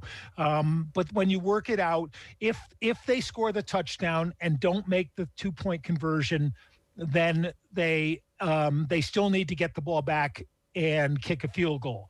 If they score the touchdown and get the 2-point conversion, now it's a tied game and you go. If they don't even score the touchdown, Tampa's in deep in their own territory. So if they can stop them there, they get the ball back in good field position to go down for another one. By kicking the field goal, they basically face the same set of options, but they give Tampa the ball in a much better field position automatically. And I just couldn't understand the logic of it. I don't think anybody else does. It has set up a clash for the ages where what looks like the best young talent in any sport in America at the moment is up against the greatest quarterback potentially of all time in Patrick Mahomes, who last year wasn't the MVP and this year wasn't the MVP. It was the MVP the previous year, but anyway, whatever way, he is an absolute phenomenon. And you feel like it's a nice story for Tampa to get to the home Super Bowl, but ultimately this is Patrick Mahomes' world and the rest of us are just living in it, surely. Yeah, I think that it is a kind of dream matchup because Mahomes is obviously the future, and Tom Brady is sort of, I wouldn't say he's the past, but he's certainly, it's one in the arm for all of us old guys who like to see the game not necessarily changing as much as it has. I think Tampa will go into this game as underdogs, and because basically they had a 1/2 game against Green Bay. And the last two games, it really hasn't been Tom Brady as much as their defense that has won those games for them. Kansas City did a tremendous job on Buffalo. They understood, I think, what Buffalo wanted to do to them, to try to keep the game in front of their safeties, to keep Kansas City from getting big plays, and Kansas City manufactured big plays anyway. They also showed they were able to go down the field the way Buffalo was asking them or daring them to do, which is you're going to have to make 10 or 12 good plays to get down the field without making a mistake. And if you make a mistake, we'll get the ball back. And as is their wont, they went down 9-0 before they actually started to turn it on. That moment of the McCall Hardman fumble of the punt right in front of their own goal line made me think, maybe this is going to be another shocker. But Kansas City moved right into action. And your problem is with most teams, there's someone you feel you want to stop and make somebody else beat you. Well, with Kansas City, you basically have to choose between Tyreek Hill and Travis Kelce, who both beat Buffalo. They were both over 100 yards receiving. But even if you were to stop both, they do have other weapons who can generate big plays, and including Mahomes himself. But, we also saw Hardman bounce back from that. And I thought that was great coaching by Andy Reid. Your guy makes a horrible mistake. Instead of sticking him on the bench, not giving him the ball again, they bring him back. They target him right away. They get him the ball. He makes a big play. Next time they have the ball, he makes another big play. I just thought at that point I had huge confidence that Kansas City was going to win this game and go back to the Super Bowl. It's two old coaches, essentially, who are going to go up against each other in the Super Bowl, as well as the quarterback narrative. You got that as well. Is this a sign that, because at the moment, it's in vogue to hire people who've been in the NFL a wet week or around the rest of the NFL. If you've done one half season where you've done well, all of a sudden if you're in the right coaching tree, you're getting a head coaching gig. Is this now kind of a counterpoint to that? It's like, actually, you know what? Maybe some of the old experienced guys might have, these are the old dogs learning new tricks? It should be. I mean, there's partly the idea that old coaches don't relate to young players, but I think that's kind of a dead duck when we've seen it. It was a few years ago, maybe as much as like 15 years ago, Peter King in Sports Illustrated came up with what he called the 55 theory, based on 55 miles per hour, the U.S. speed limit, that coaches didn't do well after the age of 55. And I think the very next year, Tom Coughlin and Bill Belichick met in the Super Bowl, and they were both in their mid 60s, I guess, at that point. And I think it does show that experience is worth something. You also get the sense that they're comfortable in their jobs. That they have. Andy Reid has control in Kansas City. Belichick has control in New England. Bruce Arians doesn't necessarily have control in Tampa, but they obviously built a great team for Brady to step into and strengthened it after they signed Brady. They were a good team last year, apart from Jameis Winston's turnovers, and signing Brady simply eliminated that problem right away. And Arians and Todd Bowles worked together his defensive coordinator worked together in Arizona. And you remember Arizona had quarterback problems via injury for much of that time, and they still were competitive in that NFC West, which was a tough division because of their defense. And Todd Bowles is an excellent defensive coordinator. Arians knows what he's got there, and you have to give him credit for that, as well as blending with Tom Brady, to create a team that could get to the Super Bowl in Brady's first year. Yeah, look, it is pretty amazing. And whatever happens, Tom Brady in the Super Bowl against Patrick Mahomes is going to be quite the spectacle. And the matchup I'm really interested in, who's the defensive coordinator in Kansas City? Steve Spagnuolo.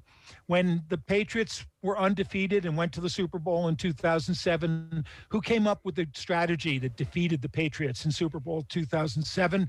It was Steve Spagnuolo. And I'm wondering if he's going to kind of go back to the same well, which was basically the basic thing in that was that they pass rushed up the middle. They closed down the middle so that Tom Brady couldn't take his first step forward when the rush came, because Brady likes to do that. The rush comes from the outside mostly. You step forward and throw the ball. That way you get that extra second or two of comfort.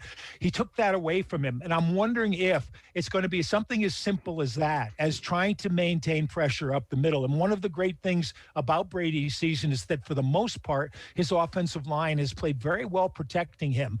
And they're going to be up against a Kansas City team that generated its pass rush yesterday, mostly by bringing defensive backs. And Brady is a master at knowing where the defensive back is going to come from and taking advantage of his absence in the secondary to work to the open man.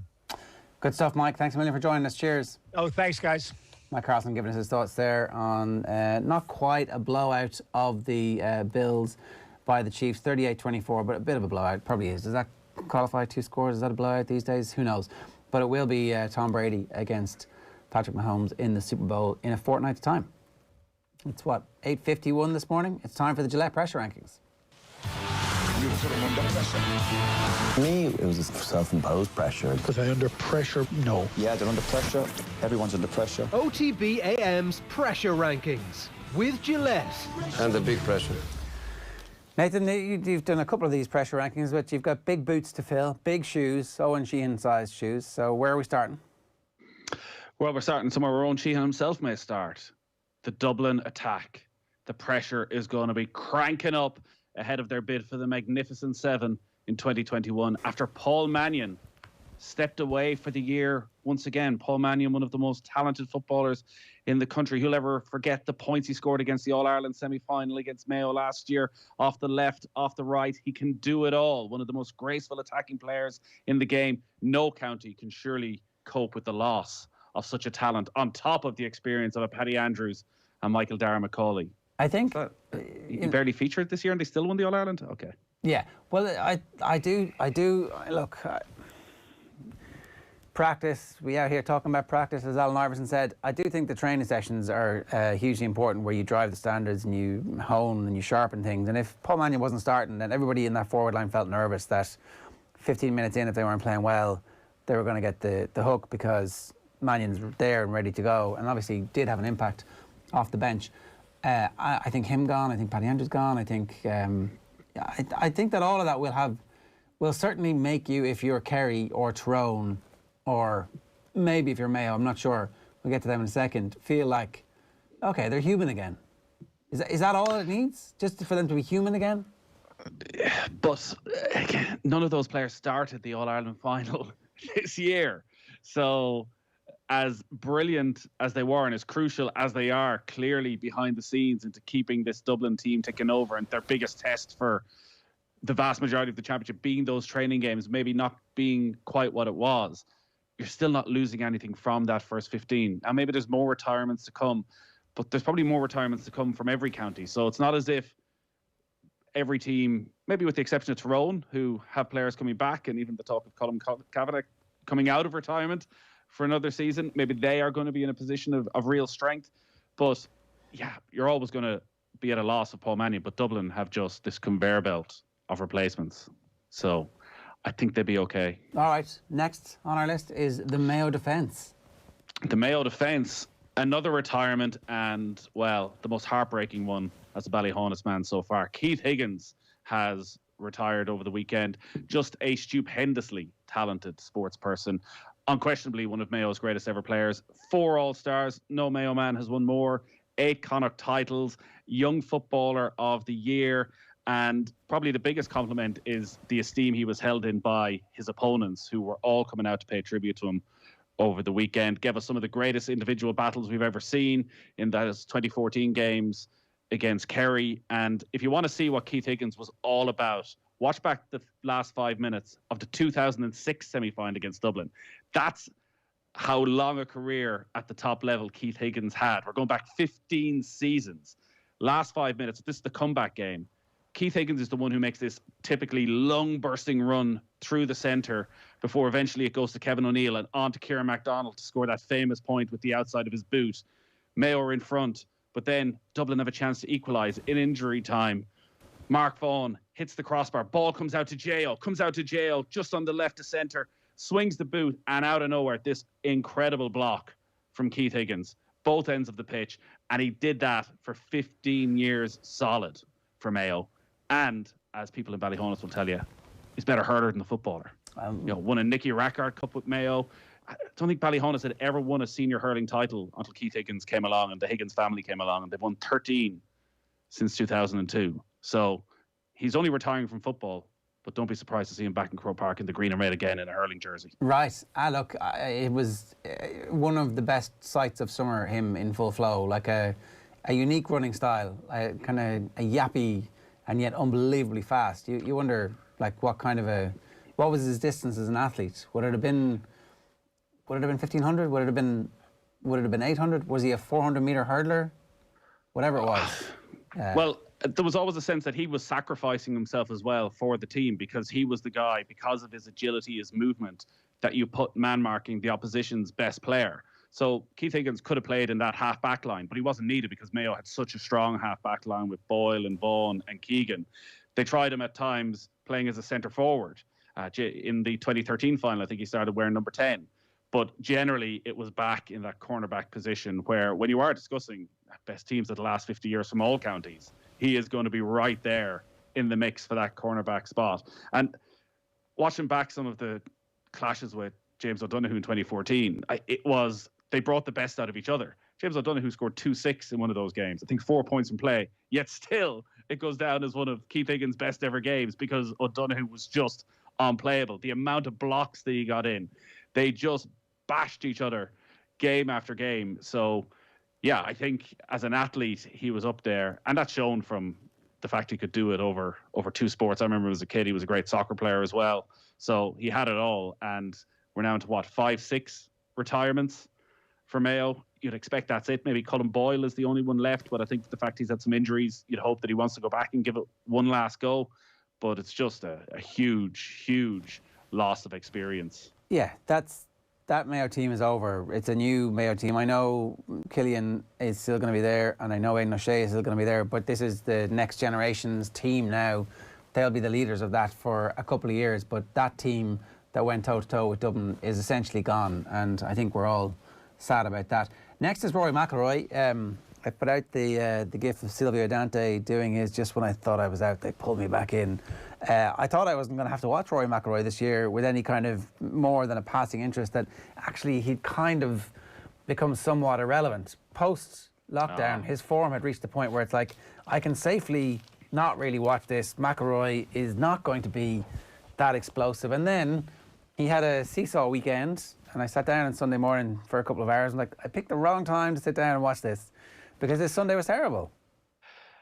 Yeah, it was bang average. But the one thing you know with Rory is he generally starts the season well. There's an incredible statistic. In the last 14 years, he's finished in the top 5 in his first appearance of the season 13 times without winning any of them. So consistently, he emerges after a break in good form. And on Thursday, it looked absolutely effortless for him as he moved to the top of the leaderboard. But this is what's happened, McIlroy in Abu Dhabi. He struggled to maintain it. Everything seemed a little bit off yesterday. His driving was wild at times. His approach play was at the 16th, where, okay, he was 5 behind Tyrrell Hatton at this stage, but Hatton sends a drive miles left. Rory, the commentators are salivating at how far down the 16th fairway he's got it. And Hatton gets up and down for birdie. McIlroy misses the green from the middle of the fairway, misses the birdie putt, and suddenly it's done and dusted. So he was outgunned by a brilliant player and an emerging talent in Tyrrell Hatton, who's now above McIlroy in the world rankings.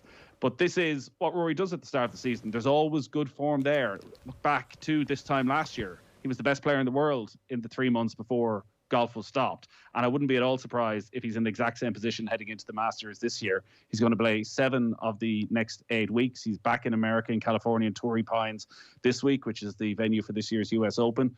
So I would expect McIlroy to win over the next couple of months. I don't think you would ever write off Rory McIlroy. I still think he is as explosive a golfer and as exciting a golfer when he's on form. And this time of the year, he loves the early part of the season. I've always felt it's all kind of irrelevant, though, in terms of the Masters, because he's come into it every which way. In form, out of form, playing a lot, not playing a lot, and it hasn't quite happened. So we will read a lot into what he does over the next couple of months. He's just got to turn up at Augusta and do it. And that's what his season's going to be judged on. Yeah, look, it's going to be worth watching. I think that was my main takeaway from the weekend. So next is Jurgen Klopp, under pressure to turn things around or pressure to buy a defender. Well, under pressure to buy a defender, and it's the club's owners who are going to be under pressure to buy a defender, because for all Liverpool's success in Premier League titles and Champions League titles and the rave reviews that Michael Edwards and FSG have got over the last couple of years, if they don't sign a defender, it is going to be seen as one of the biggest mistakes Liverpool have made in recent times, and going to come back to haunt them, and is going to leave a lot of ill feeling. Is it going to be absolutely 100% detrimental to their chances of winning the title? Not necessarily. If they can keep Joel Matip fit and available and playing once a week, they can turn this round. There were bright sparks yesterday where Mo Salah gets back, gets a couple of goals, still the top scorer in the Premier League this season. But I think a lot comes down to Thursday night. That game against Tottenham is huge. One more defeat and you'd feel they're gone. But actually beating Tottenham suddenly reignites your season. So this is a huge week for Jurgen Klopp, and it shows just how far Liverpool have fallen over the last week, that they could be beaten by Manchester United in the Cup and still find more positives than they have in the last 2 or 3 games. Yeah, this isn't... So, again, this goes back to the conversation that we've been having. Like, I understand the importance that one of the best defenders in the world has, but it did feel like they'd started the season slightly off from the high heights that they'd reached over the last couple of seasons, and that if everybody else was playing at the same level they were playing at for the last couple of seasons, then the loss of the centre-back wouldn't be such a big deal. But it's a collective... My argument is that it's a collective... This happens in teams where you reach a height and for whatever reason you come off that height. Absolutely, and it happened Manchester City last season. Manchester City played for the previous 2 seasons as good a brand of football as we've ever seen in the Premier League. And then last season you're watching them and it's very similar to Liverpool. It seems a bit slow, it's pedestrian, it's predictable, and you're wondering, how can this be the same group of players? But again, if there's a 5% dip across everybody, it's suddenly a huge difference in the style of play. But I do think, again, without repeating myself on Virgil van Dijk, you've also lost Fabinho because you've lost Virgil van Dijk, because he's having to play at centre-back instead of in the centre of midfield, where he was so good last season. They did sign Thiago to counteract that, and obviously he's been out for a good while, but he's back. And, like, that's your job as the manager, is to accept that at some point there is going to be a shortness and a thinness in your squad, and they didn't get the Dejan Lovren replacement, and they thought they were going to be okay with that. And look, I don't think it's arrogance on Klopp's part at all. I think it's probably that they decided that they were going to take that risk, that this wasn't going to happen, and if it did happen, they'd have Fabinho and they'd be okay because they had enough depth in midfield. And we keep talking about how the transfers have all worked out, but like Shaqiri and Minamino and all those guys who are in that squad actually haven't had the impact that Diego Jota has had. Now, they didn't cost as much, so maybe they're not supposed to, but it's not a perfect scenario. It's what we thought was a really, really deep squad actually isn't a really deep squad. No, and I was never convinced it was a very deep squad because he doesn't always trust those players. Like Divock Origi has had flashes. He will live long for his goals in the Champions League final and semi-final and in the Merseyside derby, but hasn't put together a consistent run of games and have never really looked to replace him, have never got the player in. Minamino's come in.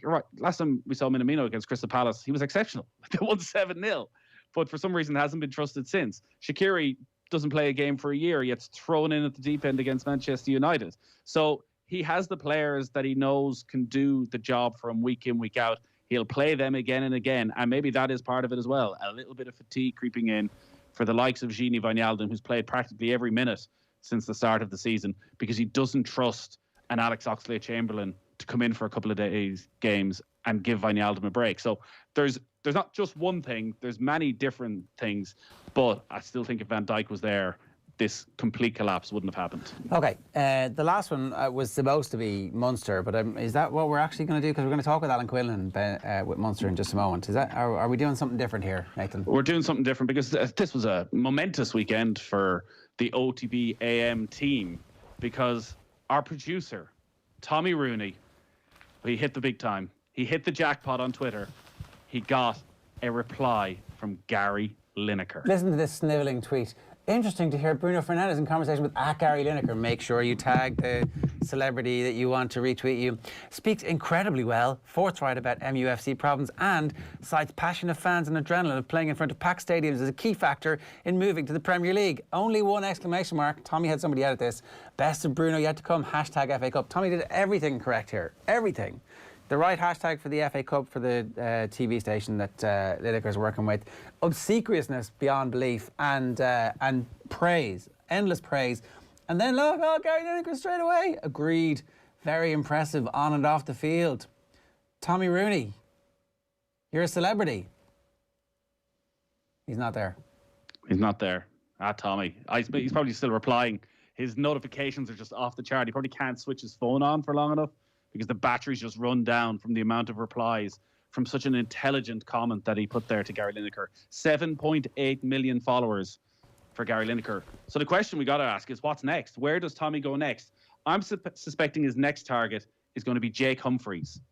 Tommy, I suspect, is a listener to the High Performance podcast. And maybe what he might do is try and take it to another level where he will compliment Jake Humphries on his High Performance podcast. And as a high performer himself, this is something that fascinates him. And maybe @Andy McEntee could recognise this fact at some stage. And there could be a real world benefit to Tommy's tweets. Yeah. I mean, look, I can't believe Andy McEntee hasn't just put him on the team at this stage. just to stop all for the those... public humiliation. Yeah. It happens. Stick him in a league game. It doesn't matter. He doesn't score. He gets hauled off after 20 minutes and it's done. Yeah, exactly. And then he's got a story to talk about. And also just to stop those late night phone calls from the block numbers. It's 6 minutes past 9. We're going to take a quick break. That's your Gillette pressure rankings this week. We'll be back with Alan Quinlan. OTB AM's pressure rankings with Gillette. OTB AM on OTB Sports Radio, Ireland's first and only sports radio station.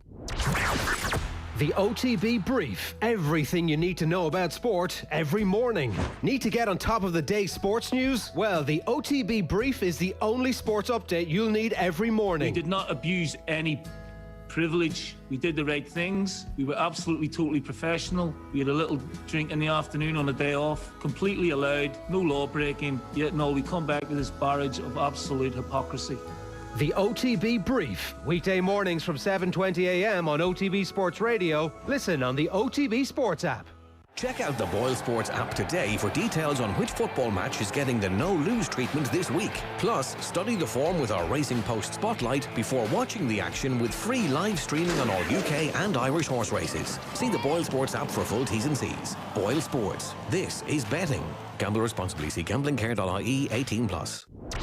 OTB AM. With Gillette, we don't just play the game, we change it. Gillette. Made of what matters. 8 minutes past 9, time for us to turn our attention to rugby. I'm delighted to say Alan Quinlan is with us. Good morning to you, Alan. How are you getting on? Morning, lads. Yeah, good, thanks. Bad weekend for me. Started on Thursday night, Burnley beating Liverpool. Then Leinster beat Munster, and United beat us yesterday. So good for United fans and Leinster fans, but certainly not for me. How close are Munster to beating Leinster at the moment? Well, it was their best opportunity, I think. They started the game really well, defended brilliantly. A couple of moments in that first half where Leinster were right in their line. So a lot of good stuff happening, but just some poor decisions then under pressure and at crucial moments during the game, and their discipline let them down. The lineout was average, so that scuppered a lot of their attack as well. So they're getting closer, I think. But Leinster just are still ahead, and showed that on Saturday night. Didn't have their best performance, and Munster didn't allow them to play. So they did a lot of good things, Munster, but unfortunately just didn't have that ruthlessness and that killer instinct that's required when you're playing a top team. I don't want to pick out any individual single mistake, but the missed kick and the decision to go for the kick just before half-time, if that goes over, it's 13-3 and it's half-time. It doesn't go over, it hits the post, it bounces down. Leinster go the length of the field, get a penalty, and instead of it being 13-3, it's 10-6.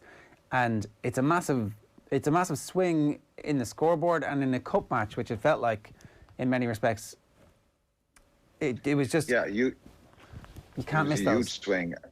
No, you can't. And I think, it wasn't so much the penalty coming off the post. I think it was a long-range kick, and it was... it wasn't a gimme, if you like, and it's just a reaction after that. Reece Marshall slides along the ground, and it was lucky. It was only a penalty. I think he could have been yellow carded for that. Leinster kicked the touch and win the line out, and James Cronin gives away another penalty, and then Leinster kick it. Sexton kicks it, and it's 10-6. It probably could have been 13-3. At 10-3, if he missed the penalty and the ball went dead or something like that, you'd say, well, that's fair enough. It's not a bad return, but when you're playing a good team like Leinster and you miss those kind of opportunities, and then you gift them back 3 points. It was a massive turning point in the game, and I think you could sense Leinster had an extra spring in their step. They were going in 4 points down as opposed to 10 points down. So in the end, it told. The game was only, they only won by 3 points. And look, the try, I think, is just a piece of brilliance, a little bit of luck. The ball sits up, good decision from Ross Byrne, and it went in Leinster's favour there. And the offload from Keenan to Larmour was brilliant. Leinster have had a gripe about the line-out, which... I look back at it a good few times. It was crooked, that wasn't picked up. So, sometimes these things don't go for you, and they've certainly reason to be angry over that. But probably when they look back at the game and analyse it today, they'll look at other situations where they weren't clinical enough, and they kind of reverted to type a little bit, and probably went into safety mode a little bit. But I said this on Friday to Adrian. I said, if Munster ahead, they can kick the leather off the ball, but they were, after the try, they started box kicking again. Craig Casey came on, and I know they were getting a return on that, but it wasn't going to win them the game. They needed to be smarter and try and keep the ball alive, and even kick from the 10, look for some crossfield kicks or put a few up and unders in the middle of the field rather than working the touchline all the time. So it's down to confidence and self-belief as well, and I think they were probably shell-shocked after that Leinster try, and it was a game that, even though they made some mistakes, they probably, they had control of that game, and they just lost control, and it shows that Leinster just have that strong mentality where they're never beaten, and they responded with that try and got the job done. Did Tyke Byrne do enough to get into the Ireland team? Yeah, look, he was superb. I think he made a mistake at the end with the knock-on. That can happen to anyone. Dialende dropped one as well. He showed how effective he can be at the breakdown, and his carries and overall play were excellent. I think it was a top performance from him. Will he be selected? I don't know. Will getting that balance right? James Ryan himself played there in 2 years ago over in Wales when Wales won the Grand Slam. Is he physical enough, big enough? Do we want a bit more grunt in the second? Or I don't know, but he'll certainly be in the match day 23. I think he's done enough to deserve a start because his form has been superb in the last few weeks. Is he fighting for the 6th spot, and is he up against CJ Stander essentially for that? I think because he's played in the second row for Munster in the last few months, and to switch him and drop Stander and put Ty Byrne in the back row would be a big call. It's certainly an option for them, but I think they'll still go with a back row of CJ Stander, Caelan Doris and Peter O'Mahony. So if he's going to start, it'll be in the second row, or else he'll be on the bench. Who are the other players then from Saturday night in particular that put their hands up? The squad's going to be announced in the next couple of hours. Hugo Keenan, they were talking about in yesterday's show. Matt Williams was saying he's somebody who plays error-free rugby, and I guess having come through a generation of Rob Kearney at fullback, that's what Irish supporters want from their fullback first and foremost, is just error-free rugby. Is he well ahead now, do you think, in the battle with Larmour and Stockdale for the 15 jersey? I think he should start at fullback. Yeah, I think he's been superb, and he looks he's a very, very talented player, and his aerial ability is very impressive as well. His decision making, his energy. I think he starts at fullback for Ireland. I thought he played superb the other night, and he's just grown in confidence all the time. Jordan Larmour played really well in attack and looks so dangerous. Looks like that, he's been out for a long time, but he has that ability to step people and ignite your attack and pop up and do something brilliant. And the worry and the concern is, even playing on the wing with the amount of box kicking that happens in modern day rugby, and even in, he will be targeted there. And that is the concern, the aerial ability. He had 3 knock-ons in the first 10 minutes.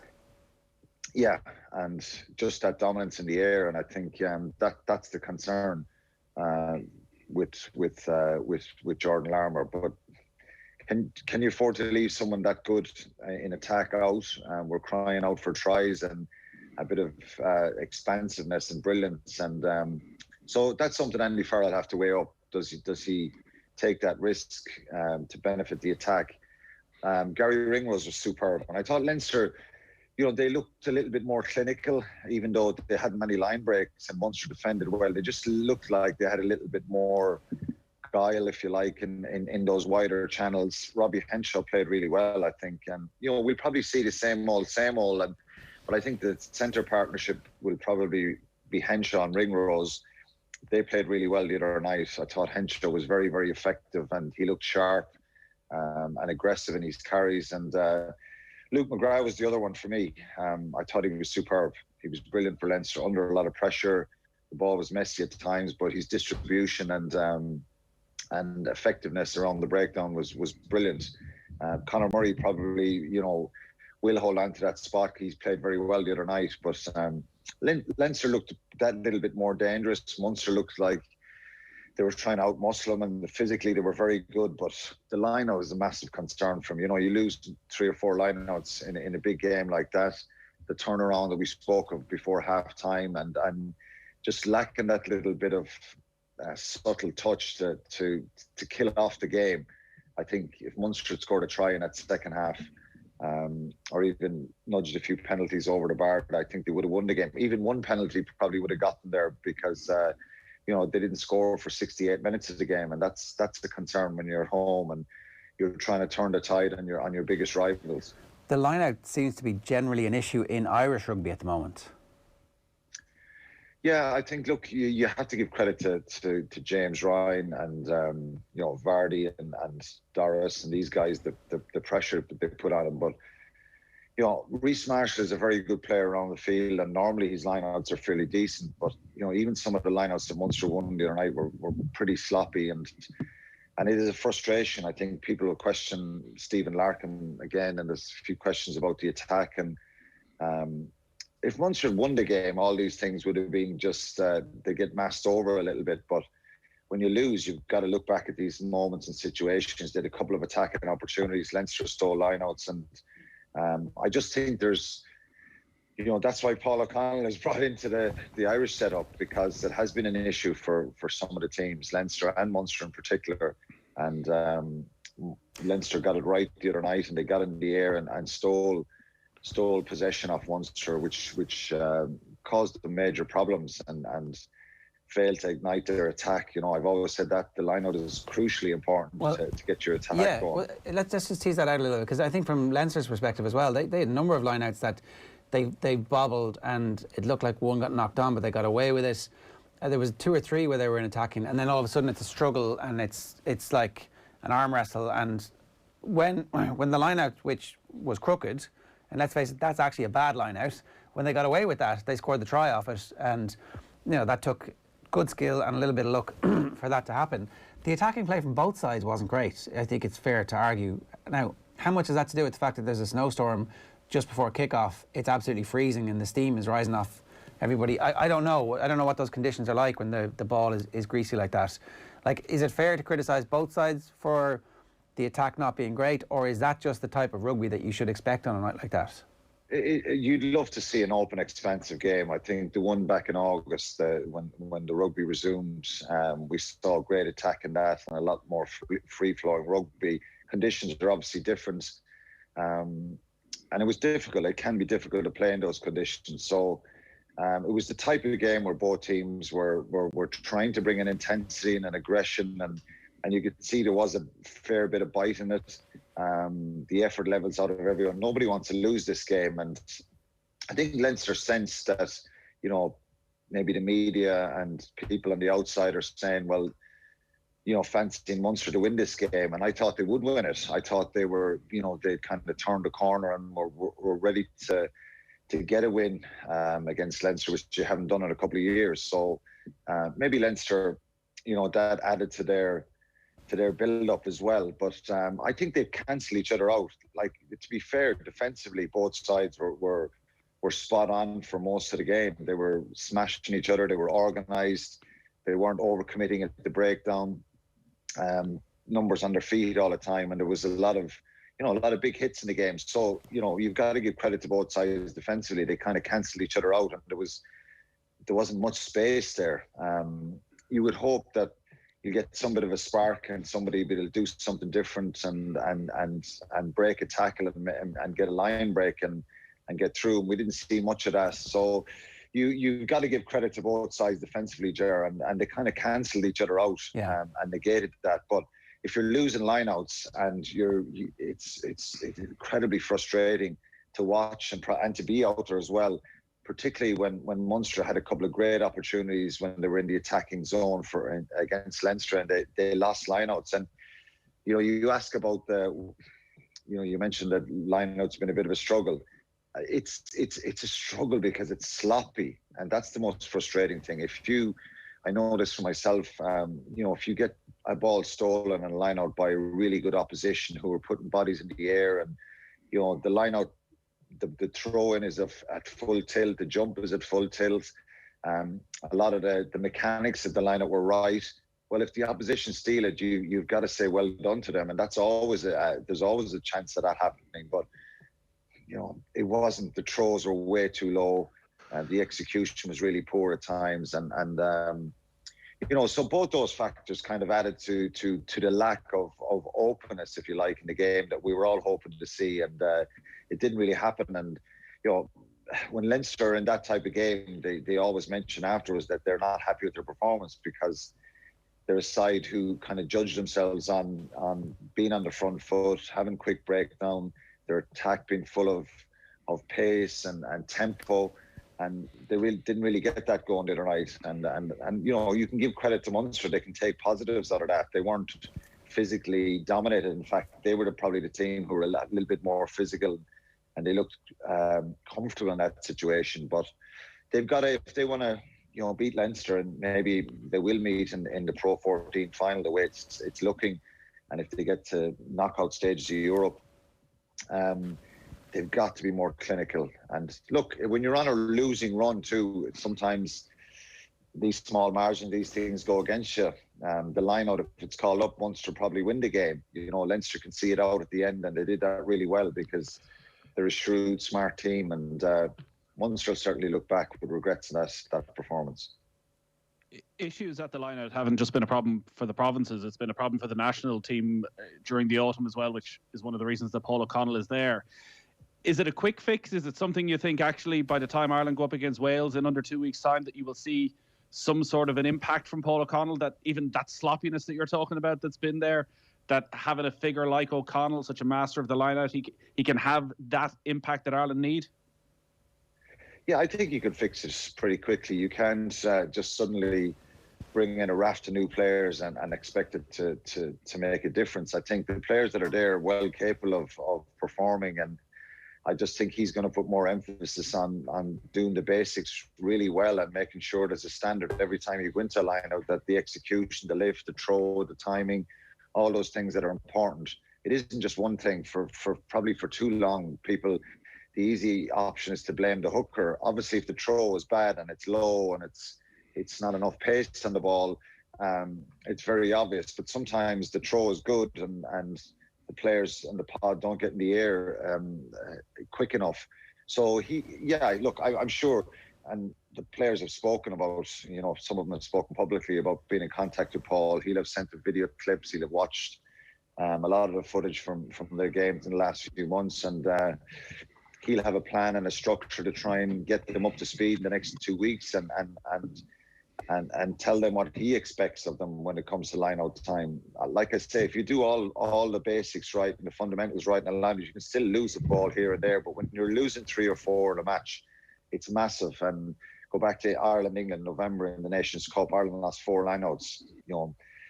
One of them was the cause of Johnny May going the length of the field, scoring a try. So it can be massive. It can win or lose a game for you. So I think there is enough time, Nathan, and he'll have a plan and a process, even though you have a short kind of window to get these things right. I think you pick a menu of lineouts and you tailor them to the opposition. So he'll have watched the Welsh players. He'll know about Alan Wynne-Jones and his ability. And, it's about getting the space right in the lineout as well, and just being dominant, having really good body language there. And that's something Paul will try and get across. So I'd be hopeful it can get it right for the Six Nations. Did anybody play themselves out of contention for Ireland? Not really. I don't think so. I think I think you look at the performances of both players in the team, and nobody you could say who is a potential starter would have had a bad game. I think you'd love to see more of them have standout games, but I don't think so. I think Luke McGrath is certainly going to come into the equation. He's been left out of the last number of squads, and like I say, he had a superb performance. Hopefully Ty Furlong is going to be back involved with Leinster against Scarlets this week, and that'd be a massive boost, because Andrew Porter has been kind of trudging away there for a long time, and he's been superb, to be fair. But I don't think anyone has played their way out of a team that you or I, Ger, could pick at this stage. There's a huge risk involved in picking Furlong for the Six Nations on the back of the fact that he hasn't played enough rugby. Do you hope to give him game time towards the end of the Six Nations? Is that like, coming off the bench for 10 minutes here or there in the last 2 games?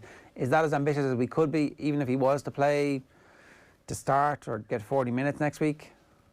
No, I think you wouldn't be starting him against Wales, even if he comes and plays, even if he goes and plays next week against the Scarlets. I think you definitely have him on the bench. You'd have him in your 23.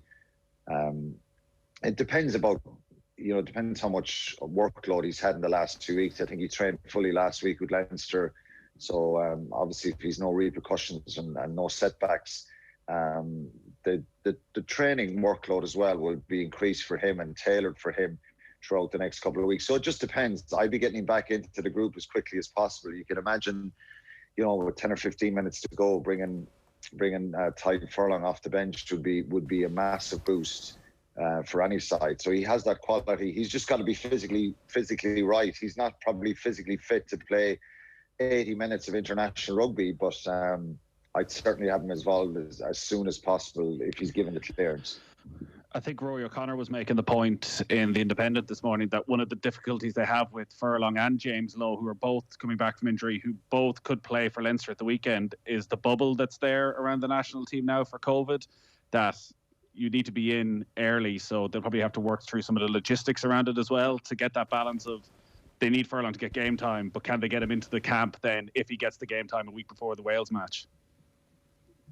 Yeah, I'm not sure. I heard that they spoke about that. I'm sure they'll try and work out the logistics of it and get the players tested after if they're involved with Leinster.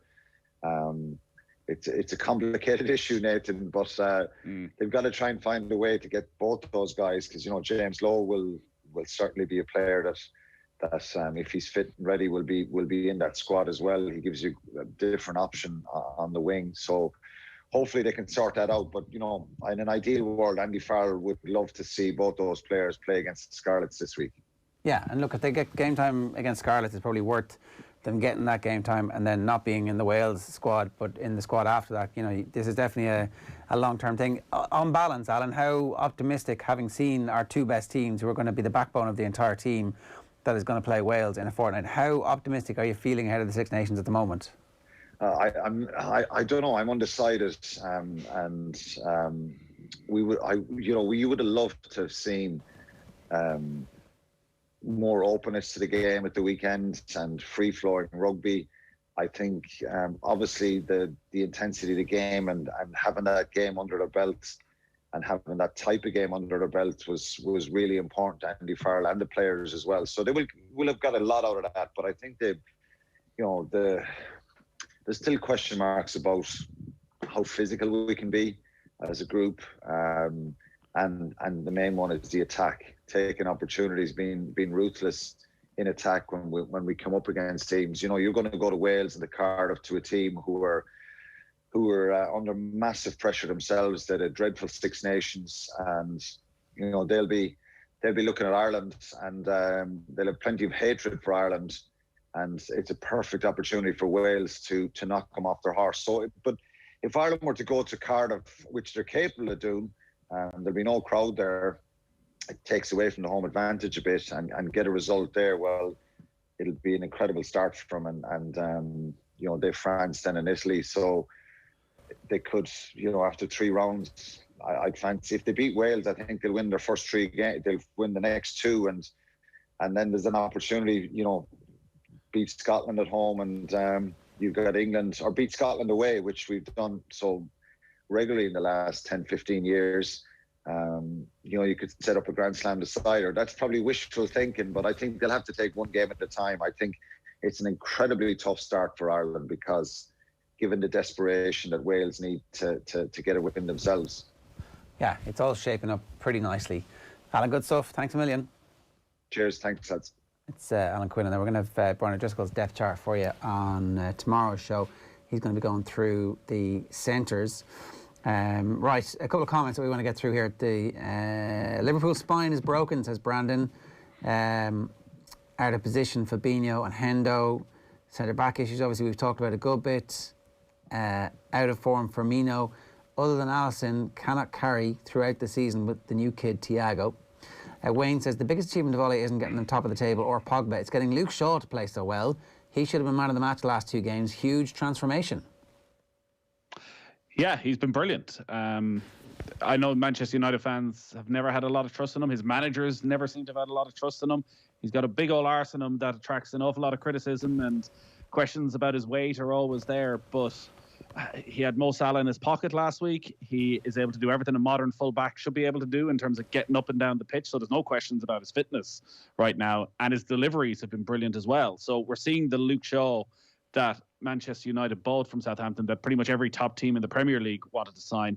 It's taken a long time to get there for Luke Shaw, but he's in the form of his life right now in a team that are in the best form they've been in recent times. And he's probably making a case for himself to get in that England squad at left back. OTB AM live in association with Gillette. Good morning. Start with Gillette giving you the confidence to tackle the day ahead. You should subscribe to OTB Rugby wherever you get your podcasts, or on the OTB Sports app, and you'll get a notification anytime we produce some top quality rugby content. Of course, you can subscribe to our YouTube channel as well. Hit subscribe on that. Anytime we go live, we will let you know, and you'll also obviously get served all of our content preferentially as well.